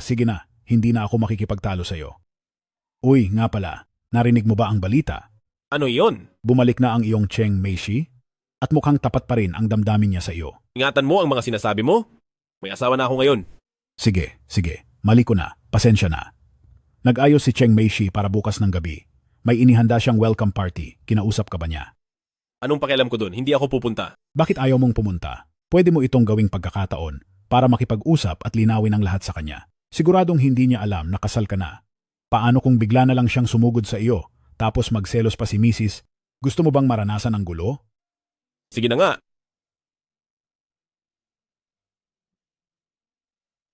Salamat sa inyong lahat sa pagpunta sa aking welcome party. Meishi, gaano ka katagal mananatili dito sa bansa? Depende iyon sa desisyon ng isang tao. Susubukan kong manatili dito sa bansa. Kuya Jingyi, kumusta ka na? Ayos naman. Noong huling pumunta ako sa kumpanya mo, wala ka doon. Nagtatrabaho na ako sa kumpanya ng asawa ko ngayon bilang assistant niya. Pumunta ako sa kumpanya mo para hanapin ka nung huling beses, pero wala ka roon. Sa kumpanya na ng asawa ko ako nagtatrabaho ngayon bilang assistant niya. Kuya Jingyi, huwag kang ngang magbiro. Tama siya. Sa ugali ni Lola Gu, kapag kinasal si Young Master Gu, siguradong malalaman ng buong lungsod at magkakaroon ng malaking handaan. Oo nga, ilang buwan lang tayong hindi nagkita, Jingyi. Kailan ka pa natutong magbiro ng ganyan? Nakalimutan ko palang sabihin sa inyo. Kasal na ako. Kailan pa? Bakit hindi mo sinabi sa amin? Itinuturing mo pa ba kaming mga kaibigan mo? May malalim na dahilan kaya nangyari ito, pero magkakaroon din kami ng selebrasyon balang araw. Huwag kayong mag-alala. Jingyi, bakit bigla-bigla ka na lang napakasal? Dahil kailangan kong kunin ang pagkakataong ito. Dahil kung hahayaan ko itong mawala, pagsisisihan ko ito habang buhay. Kuya Jingyi, dahil ba wala ako sa bansa? Kung nanatili kaya ako noon, Ako kaya ang pinili mo? Masyado kang nag-iisip, magkaibigan lang tayo. Pero gustong-gusto talaga kita. Noong nasa ibang bansa ako, lagi kitang iniisip. Tama na. Go Jingyi. Sino ba siya? Bakit hindi ko nabalitaan na may ibang babae pala sa tabi mo? Pumunta ako rito para linawin ang lahat sa iyo. Anong dapat kong ipaliwanag? Wala talaga akong nararamdaman para sa iyo. Kuya Jingyi, talaga bang para sa iyo ay wala akong halaga, kahit konti? Oo, wala talaga. Hindi ako naniniwala na wala kang kahit anong emosyon para sa akin. Sinasabi ko sa'yo, hindi ako susuko sa'yo. Huwag mo akong hawakan. Gu Jingyi, ipapakita ko sa iyo na sa buong mundo, ang babaeng pinakamamahal ka ay ako lang. Sieting Wan, hindi ko inakala na ang lalaking binubuhay mo ay ginagamit ang pera mo para makipagsaya sa ibang babae.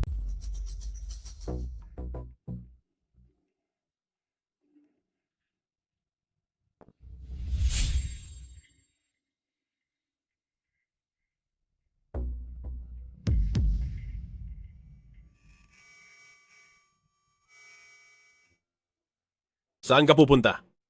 Sasama ako sa iyo. Ano bang pakialam mo? Tapos na ba ang trabaho mo? Anong problema? May nagawa ba akong hindi mo nagustuhan? Anong nangyari sa iyo? May nagawa ba akong ikinagalit mo? Huwag mo na akong sundan. Bumalik ka na sa pwesto mo. May dalo ka ba? Dahil kasal na siya sa akin, hindi na siya dapat ng bababae pa. Huwag ka na magalit, Wanwan. Tsaka, kunwari lang naman ang kasal ninyo, para lang iyon sa ikauunlad ng kumpanya. Ang sa akin lang, kapag nalaman na ng bababae siya, malaki ang magiging epekto nito sa kumpanya. Huwag kang masyadong mag-alala. Hindi mo pa naman inilalantad ang pagkakakilanlan niya, di ba? Hindi iyon malalaman agad ng ibang tao. Ano lang kasi, ako. Ikaw ha, baka naman, nagkakagusto ka na kay Gu Jingyi. Kaya ganyan ka na lang kung magmalasakit sa kanya. Feeling ko posible nga. Ganito na lang, huwag mo munang sasabihin kay Gu Jingyi na alam mong may niyakap siyang ibang babae. Tingnan natin kung magiging tapat siya sa iyo. Anong nangyayari rito? Nagmamadali mo akong pinapunta rito. Nasa gitna ako ng meeting. Galit ang asawa ko, pero hindi ko alam kung bakit. Galit ang asawa mo? Dahil lang doon? Sige, sabihin mo sa akin ang buong nangyari. Galit ba ang asawa mo? Dahil lang sa bagay na iyon? Sige, sabihin mo sa akin kung ano ang nangyari. Hindi ko rin alam. Hindi mo rin alam. Ikaw si President Gu, pero hindi mo alam. Pare, nakalimutan mo na ba kung paano mo tinalo ang lahat ng mga karibal mo at nagtagumpay sa mahihirap na hamon? Iba naman ang sitwasyon na iyon. Asawa ko iyon, magkatulad ba iyon? Sige, asawa mo na nga. Pag-usapan natin ito ng dahan-dahan at maayos.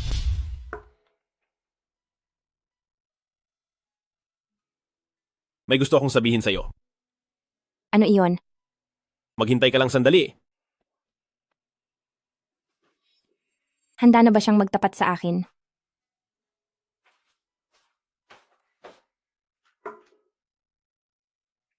Ito, ipinaglaga kita ng ginger tea at binilhan din kita ng mga heat pack para guminhawa ang pakiramdam mo. Anong ibig mong sabihin? Hindi ba? Mayroon ka ngayon kaya mainit ang ulo mo? Hayaan mo na. Wala na iyon. Umalis ka na at maglaro. Meron pa.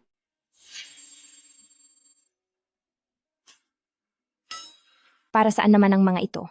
Yan ang lahat ng naipon kong pera. Simula ngayon, pwede mo na itong gamitin kahit kailan. Kunin mo na lang ulit ito. Tinatanggap ko ang intensyon mo pero sapat na iyon. Hindi naman kalakihan ang pera pero ang dami mong cards. Sinungaling talaga ang Lin Yuan na iyon.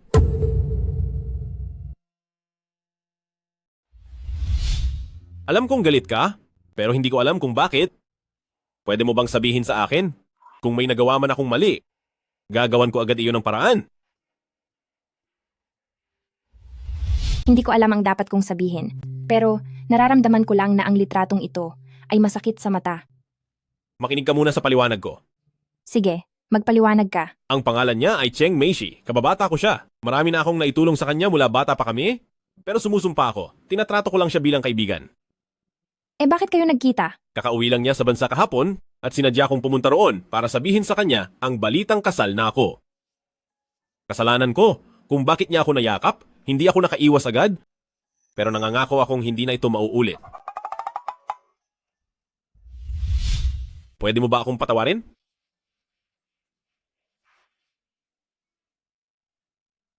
Sa totoo lang, natutuwa ako dahil nakikita kong nagsiselos ka. Hindi ako nagseselos. Ako ay. Kahit nasabihing ang kasal natin ay base lamang sa kontrata, hindi ibig sabihin nito na pwedeng gawin ng bawat isa ang gusto nila. Pinapayuhan kita na mas mabuting ingatan mo ang iyong dangal. Dahil kung talagang hindi mo na mapigilan, maghiwalay na lang tayo.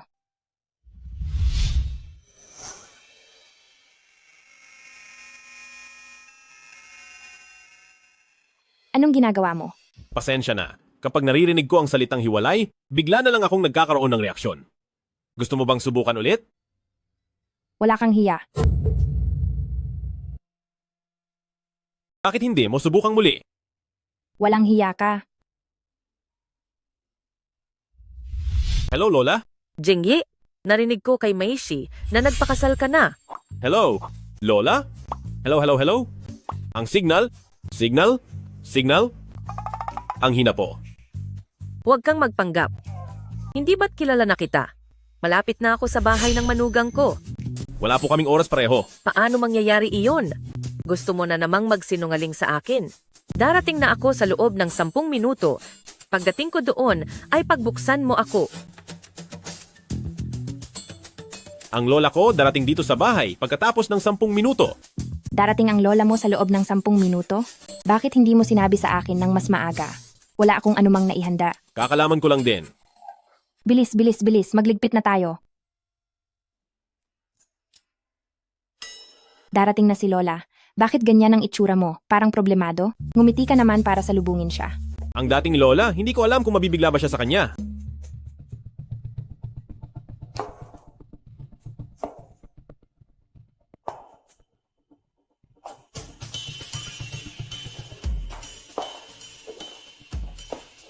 Ito na ba ang asawa ng apo ko? Napakaganda naman niya. Salamat po, Lola. Lola, ano po itong... Wala. Sino po ito? Isang professional actress ang lola ko. Ngayong mga araw na ito, gumaganap siya bilang isang matandang madam mula sa mayayamang pamilya. At dahil gusto ng film crew na mas mabilis siyang maka-adapt sa kanyang role, nag-organisa sila ng ilang tao na laging nakabuntot sa kanya.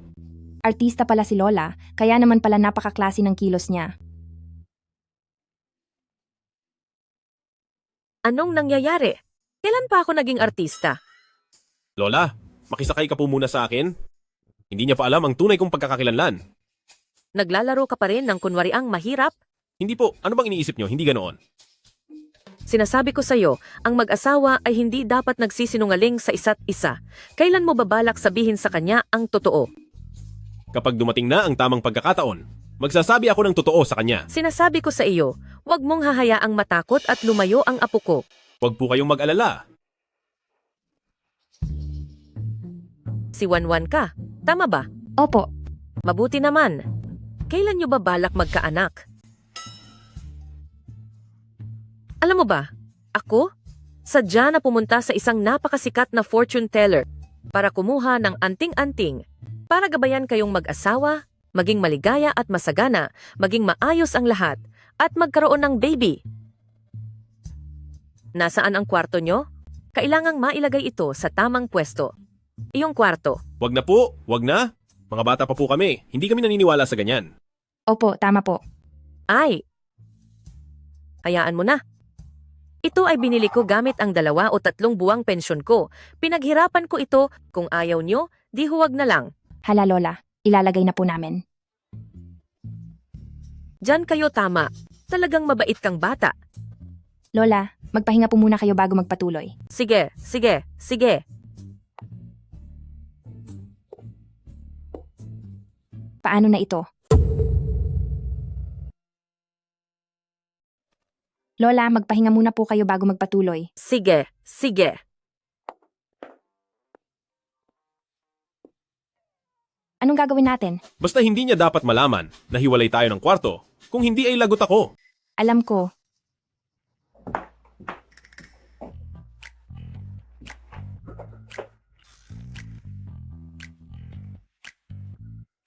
Ay, Xiaoyi? Ito. Bakit dito sa loob ng kwarto, bakit isa lang ang sepilyo at baso? Hiwalay ba kayo ng kwarto ni Wanwan? Hindi po, Lola, hindi po. Ano, Lola? Ganito po kasi. Yan, lagi po kaming nagmamadali pumasok sa trabaho. Kaya ayaw naming magsiksikan sa lababo. At tingnan niyo po ang mansion na to. Ang daming kwarto. Kahit saan pwedeng magsepilyo, di ba? Ah, ganoon ba? Sige na po, Lola. Huwag na po kayong tumingin-tingin. Matulog na po kayo. Masyado na pong gabi. Sige, sige. Itong mahahalagang bagay, kapag matutulog na kayo, itabi nyo lang sa inyo, siguradong pagpapalain kayo na magkaroon ng isang malusog na sanggol. Kayong dalawa, parang may mali ba sa pagsasama ninyo bilang mag-asawa? Wala po. Ikaw, sa aspetong iyon, kung may problema ka talaga, dapat kang magpatingin sa doktor. Lola, huwag na po kayong mag-isip ng kung ano-ano. Malalim na ang gabi, matulog na po kayo, papasok pa kami sa trabaho bukas. Sige. Tama, tama. Heto na. Ano to? Inumin mo to. Para sa ikabubuti mo to. Ininom mo na? Hindi ko iinumin. Pinaghirapan ko iyan gawin. Sige po. Iinumin ko na.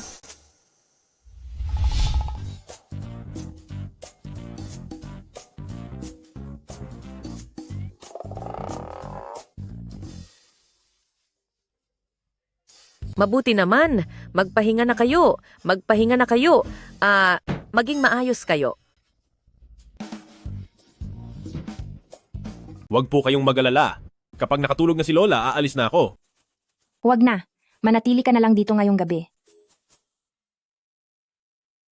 Huwag kang mag-alala. Kung ayaw mo, hindi kita lalamangan. Alam ko.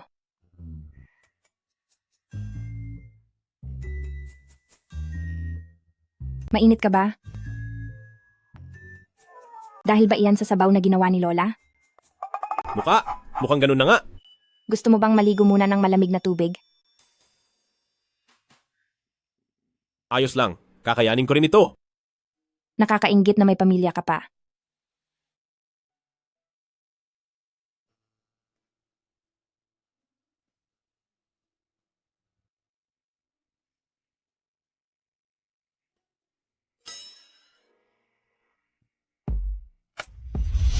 Saan ka pupunta?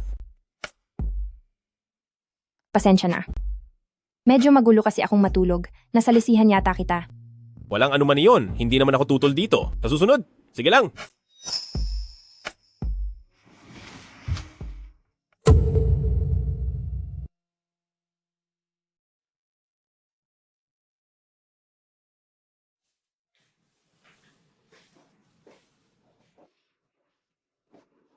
Mabait kong apo. Madalian lang itong pagkikita natin, kaya wala akong naipaghanda sa iyo. Sa susunod, titiyakin kong may regalo ako sa iyo. Naiwan ko rin ang sekretong reseta para sa gamot na sopas. Nasa loob ito ng sobre. Hindi ko kailangan iyan. Anong ibig sabihin nito? Bakit ka tumatawa? Kung ayaw mong maniwala, subukan mo. Umalis ka nga rito. Anong gagawin natin, Kuya Mudong? Si Sheting Wan ay malakas ang kapit sa kumpanya ngayon. Kung magpapatuloy ito, tiyak na papanig sa kanya ang ibang mga shareholder at mas magiging mahirap na makuha ang mga karapatan ni Hengyu sa stocks mula sa mga kamay niya. Nagtataka rin ako. Ano? Kinausap ko ng ibang mga kumpanya. Sinabi ko sa kanila na huwag makipagtulungan kay Sheting Wan. Ang Sheting Wan na iyan, anong klaseng panluloko ang ginamit niya para makakuha ng suporta mula sa 100 na pinakasikat na kumpanya? Ay, may naisip na ako. Ano iyon? Halika rito. Lapit ka.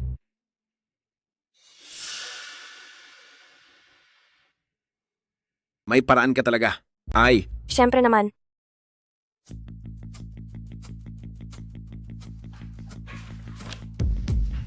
Wala ka bang kamay para kumatok?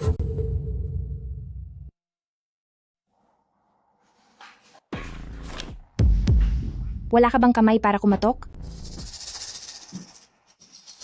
Bakit ang aga-aga pa ay parang mainit na ang ulo mo? Napakasungit mo. Ang pasensya ko ay para lamang sa mga taong may respeto. Napakatabil ng dila mo. Cheting One, nandito ako para sabihin sa iyo ang isang mahalagang bagay. Diretsuhin mo na ako. Ang pagkawala ng mga magulang mo ay hindi lamang isang simpleng aksidente. Anong sinabi mo? Linawin mo ang sinasabi mo. Hindi ang kumpanya ang tamang lugar para mag-usap. Ngayon, pwede mo na bang sabihin? Hanggang ngayon ba ay dinidibdib mo pa rin ang pagkawala ng mga magulang mo? Dahil kung hindi dahil sa iyo, at hindi mo sila pinilit na pumunta sa auction, hindi sana sila napahamak sa kalsada. Hindi ako pumunta rito para makinig sa mga walang kwentang bagay na iyan. Bakit ka nagmamadali? Uminom ka muna.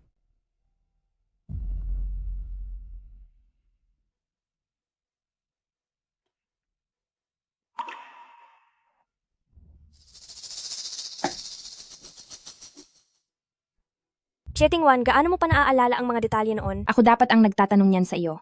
Maging ang pulisya ay nagsabing aksidente iyon, ano ang basehan mo para sabihing hindi aksidente ang nangyari sa mga magulang ko? Nasaan ka na? Kasama ko si Sheshinue para pag-usapan ang ilang bagay. May problema ba? Wala naman. Susunduin kita mamaya. Sige.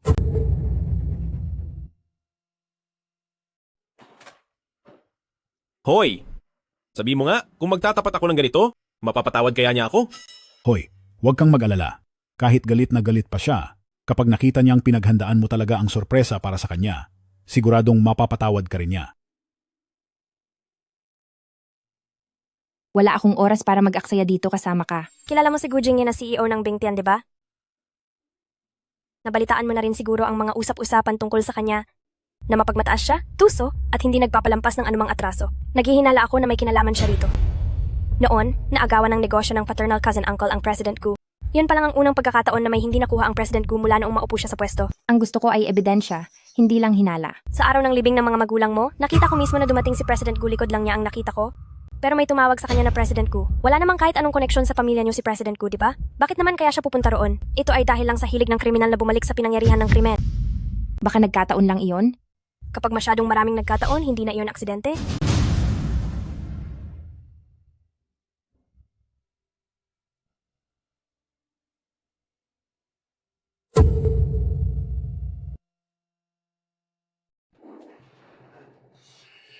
Ang hina naman ng epekto ng gamot na ito. Kapag nagpatuloy pa ito, hindi ko na alam kung paano pa magsisinungaling. Nako, maayos naman pala ang hitsura niya. Huwag mo na kasing pangarapin. Hindi ikaw. May inihanda na akong iba para rito. Sige, pababayaan ko na lang siya sa kanya. Tara na.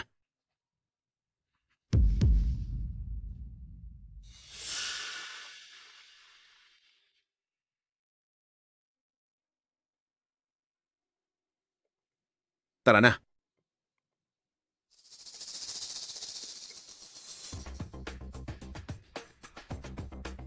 Kumusta? Ang numerong tinatawagan niyo ay kasalukuyang nakapatay.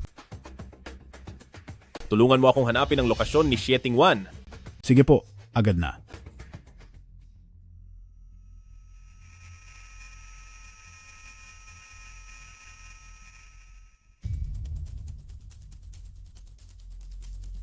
Sino kayo? Anong gagawin niyo sa akin? Bukod sa babayaran tayo, may magandang chicks pa? Ang ganitong pagkakataon, sana ay nangyayari araw-araw. Nasa Rose Hotel. Sino kayo? Ano ang kailangan niyo? Hindi lang pera ang nakuha natin. May maganda pang babae rito. Sana ganito palagi kaganda ang swerte natin. Huwag niyo akong hawakan. Iligal ang ginagawa niyo. Illegal? May paraan kami para makaligtas sa batas. Subukan mo pang tumakas at siguradong hindi na kita sasantuhin pa. Sabi ng amo, kailangan din nating kumuha ng video. Magkano ang binayad nila sa inyo? Dodoblehin ko ang bayad, pakiusap, pakawalan niyo lang ako. Sa trabahong ito, ang patakaran ay patakaran. Huwag kayong gagawa ng masama. Ako ang presidente ng Hengyu. May asawa na ako. May asawa ka? Bakit? Akala mo ba ang asawa mo ay ang pinakamayamang tao sa Hangcheng at ang presidente ng Bingtian Group na si Gu Jingyi? Bitawan niyo ako. Pakawalan niyo ako. Tigilan niyo ako.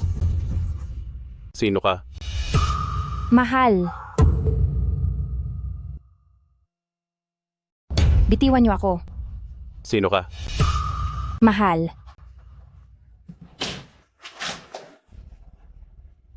Sino ang nagutos sa inyo? Magsalita kayo. Kapag hindi kayo umamin, pagbabayarin ko kayo bago ko kayo ipakulong sa pulis. Sina Xie Xingyue at Xu Mudong po. Sina Xie Xingyue at Xu Mudong ang may gawa nito. Tara na, alis na tayo.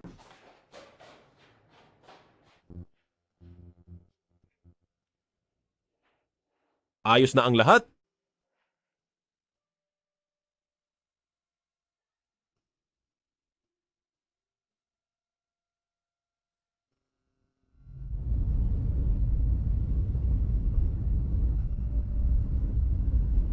Magpapadala ako ng pribadong doktor sa bahay para tingnan ka. Huwag kang masyadong gumalaw.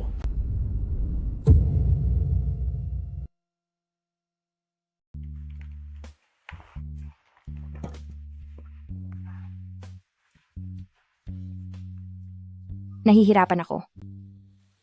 Huwag kang mag-alala, sisiguraduhin kong ang mga nanakit sa iyo ay makakatanggap ng nararapat na parusa.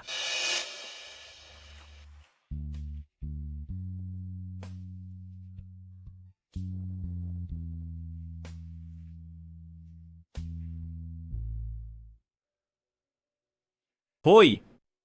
Haharap ka sa akin sa loob ng 10 minuto. Kung hindi, hindi na tayo magkikita pa.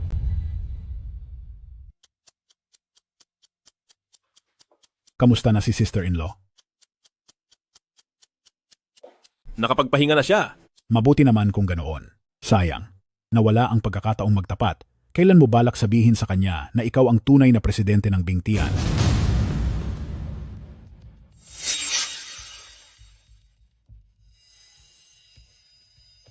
Makinig ka, magpapaliwanag ako. Ikaw ba talaga ang presidente ng Bingtian na si Gu Jingyi? Oo. Sa totoo lang, matagal ko na itong gustong sabihin sa'yo. Kaya lang. Umalis ka na. Sister-in-law, pakinggan mo muna ang paliwanag ko. Hindi ka sinasadyang linlangin ni Jingyi, may mabigat lang siyang dahilan. Umalis din kayo. Lumayas kayo.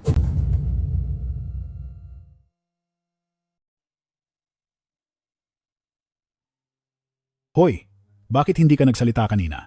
Napipi ka na ba?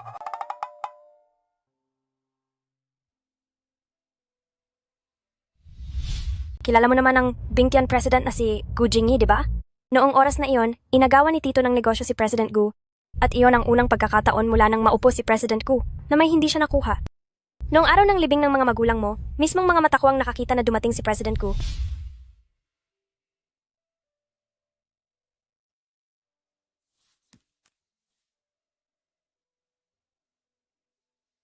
Iniimbestigahan ang naging sanhi ng pagkawala ng mga magulang ko?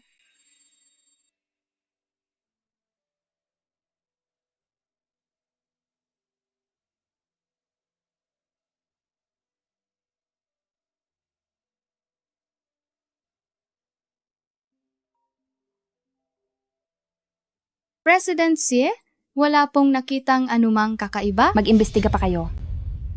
Wala akong pakialam kung anong paraan ang gamitin nyo. Kailangang malaman ko ang katotohanan noong mga panahong iyon. Sumama ka sa akin sa labas.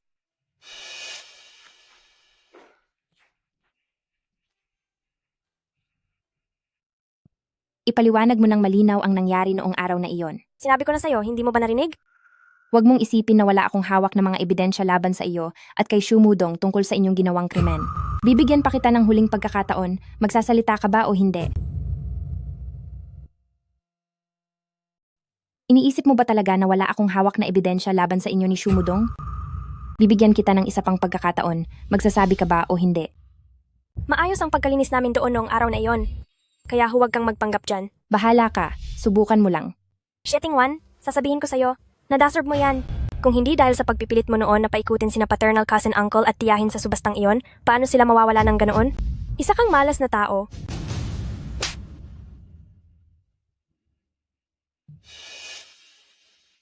Malas ka?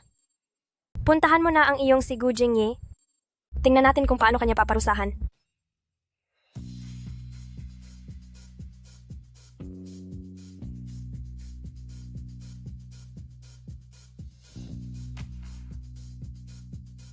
Hello po.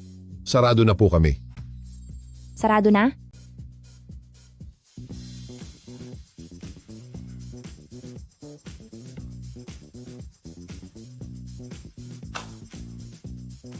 Pang-isahan ang upa sa lugar na ito ngayong gabi. Bigyan mo pa ako ng isang bote.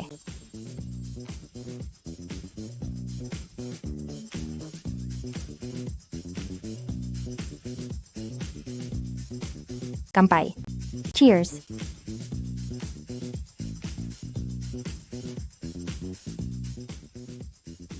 Wala ng alak.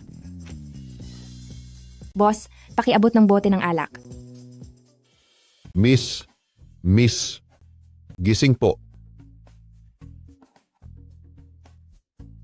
Hello po. Kaibigan po ba kayo ng may-ari ng phone na ito? Inilagay po niya kayo bilang kaniyang emergency contact. Opo, lasing na po siya rito. Opo, nandito po sa bar ng Nightfall. 1-1?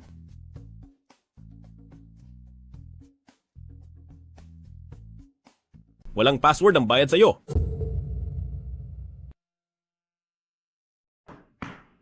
One.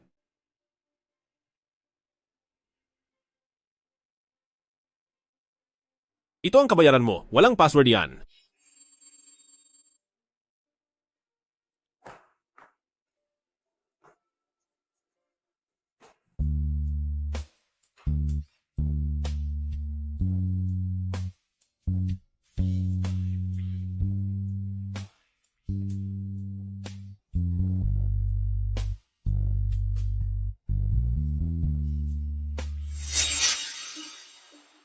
Gu Jingyi, sino ang nagbigay sa iyo ng pahintulot na pumunta sa bahay ko? Maaari ka nang lumabas. Kahapon, iyong bartender ang tumawag sa akin para sunduin ka at iuwi rito. Ngayon, pakiusap lumabas ka na. Ayoko. Gu Jingyi, wala ka na bang hiyang natitira? Wala. Sige, kung hindi ka aalis, ako ang aalis. Aalis na ako, aalis na.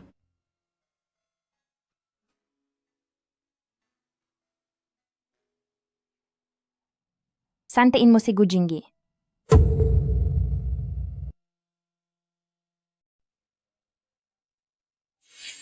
Magandang araw po. May utos po si President Xie, si Sante ka na sa trabaho at hindi ka na maaaring pumasok. Nandito ako para kunin ang mga gamit ko. Sabi ni President Xie, ang mga gamit mo ay ipapaship na lang sa Bingtian.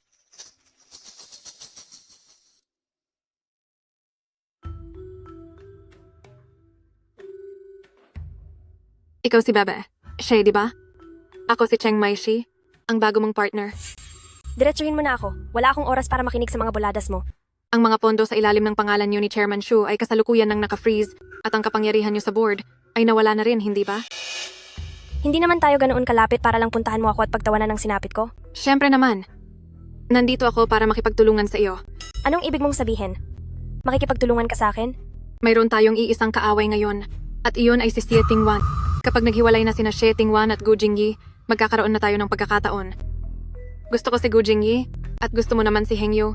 Ano sa tingin mo? Sige. Anong balak mong gawin? Hindi ka pa pinapatawad ng asawa mo. Kaya kahit kulitin mo pa ako, walang mangyayari. Ilang beses pa lang akong nagkakasyon. Bakit ngayon naging advisor mo na ako sa pag-ibig? Hindi ka pinapatawad ng asawa mo. Wala ring saysay kung kukulitin mo ako. Ilang beses pa lang naman ako nagkakaroon ng relasyon. Paano ako naging strategist? Hindi pwede, mag-isip ka pa. Ganito, subukan mong hulaan ang mangyayari sa inyo. Magtarot, Zhouyi, MBTI, o horoscope kayo. Kung hindi talaga uubra, ipakulam mo na lang siya. Mistikong paraan. Magagawa ba yon? Hindi naman masamang subukan. Gu Jingyi, wala ka na talagang pag-asa.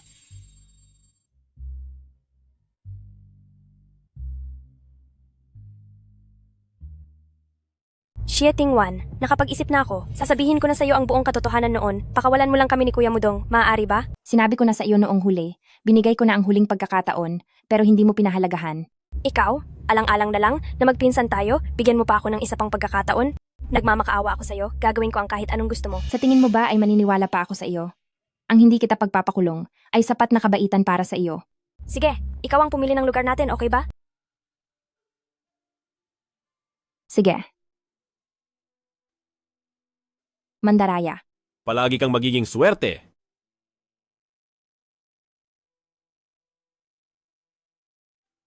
Dahil sa lahat ng ito, Mandaraya.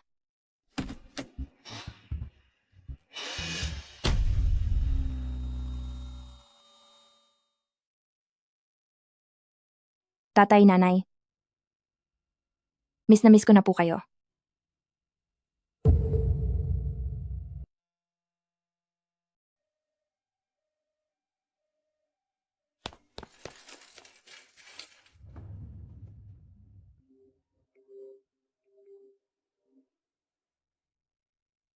President Gu, ayos na po ang lahat ng kailangan sa ospital. Gagamitin po natin ang lahat ng pinakamagandang serbisyo para matiyak na mailigtas ang asawa ninyo. Imbestigahan mong mabuti ang nangyaring ito? Lahat ng taong sangkot dito ay kailangang malaman ko kung sino sila. Sa tingin niyo po ba ay hindi ito aksidente? Magsagawa ka ng imbestigasyon.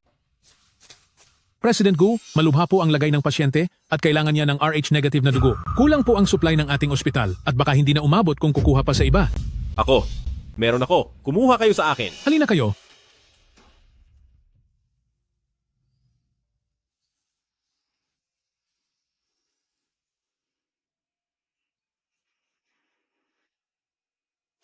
Gu Jingyi, Mabuti na ba ang pakiramdam mo? Gu Jingyi, bakit mo ako nilalapitan? Ano ba talaga ang pakay mo?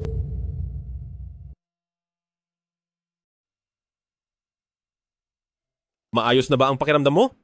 Gu Jingyi, lumapit ka sa akin. Pero ano ba talaga ang pakay mo? Mahal kita. Iyon lang ang totoo. Huwag ka nang magpanggap. Huwag mong sabihin na love at first sight ka sa akin.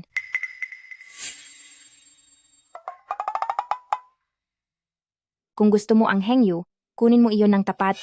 Huwag kang gumawa ng kung ano-anong pakana ng patago. Ano naman ang gagawin ko sa hengyu? Huwag mong sabihin ang pagkamatay ng mga magulang ko ay wala talagang kinalaman sa iyo. Kanino mo naman nabalitaan iyan? Naaalala mo pa ba noong 18 taong gulang ka? Noong may tinulungan ka sa France? Binigyan mo siya noon ng 10,000. Ang taong iyon ay ako.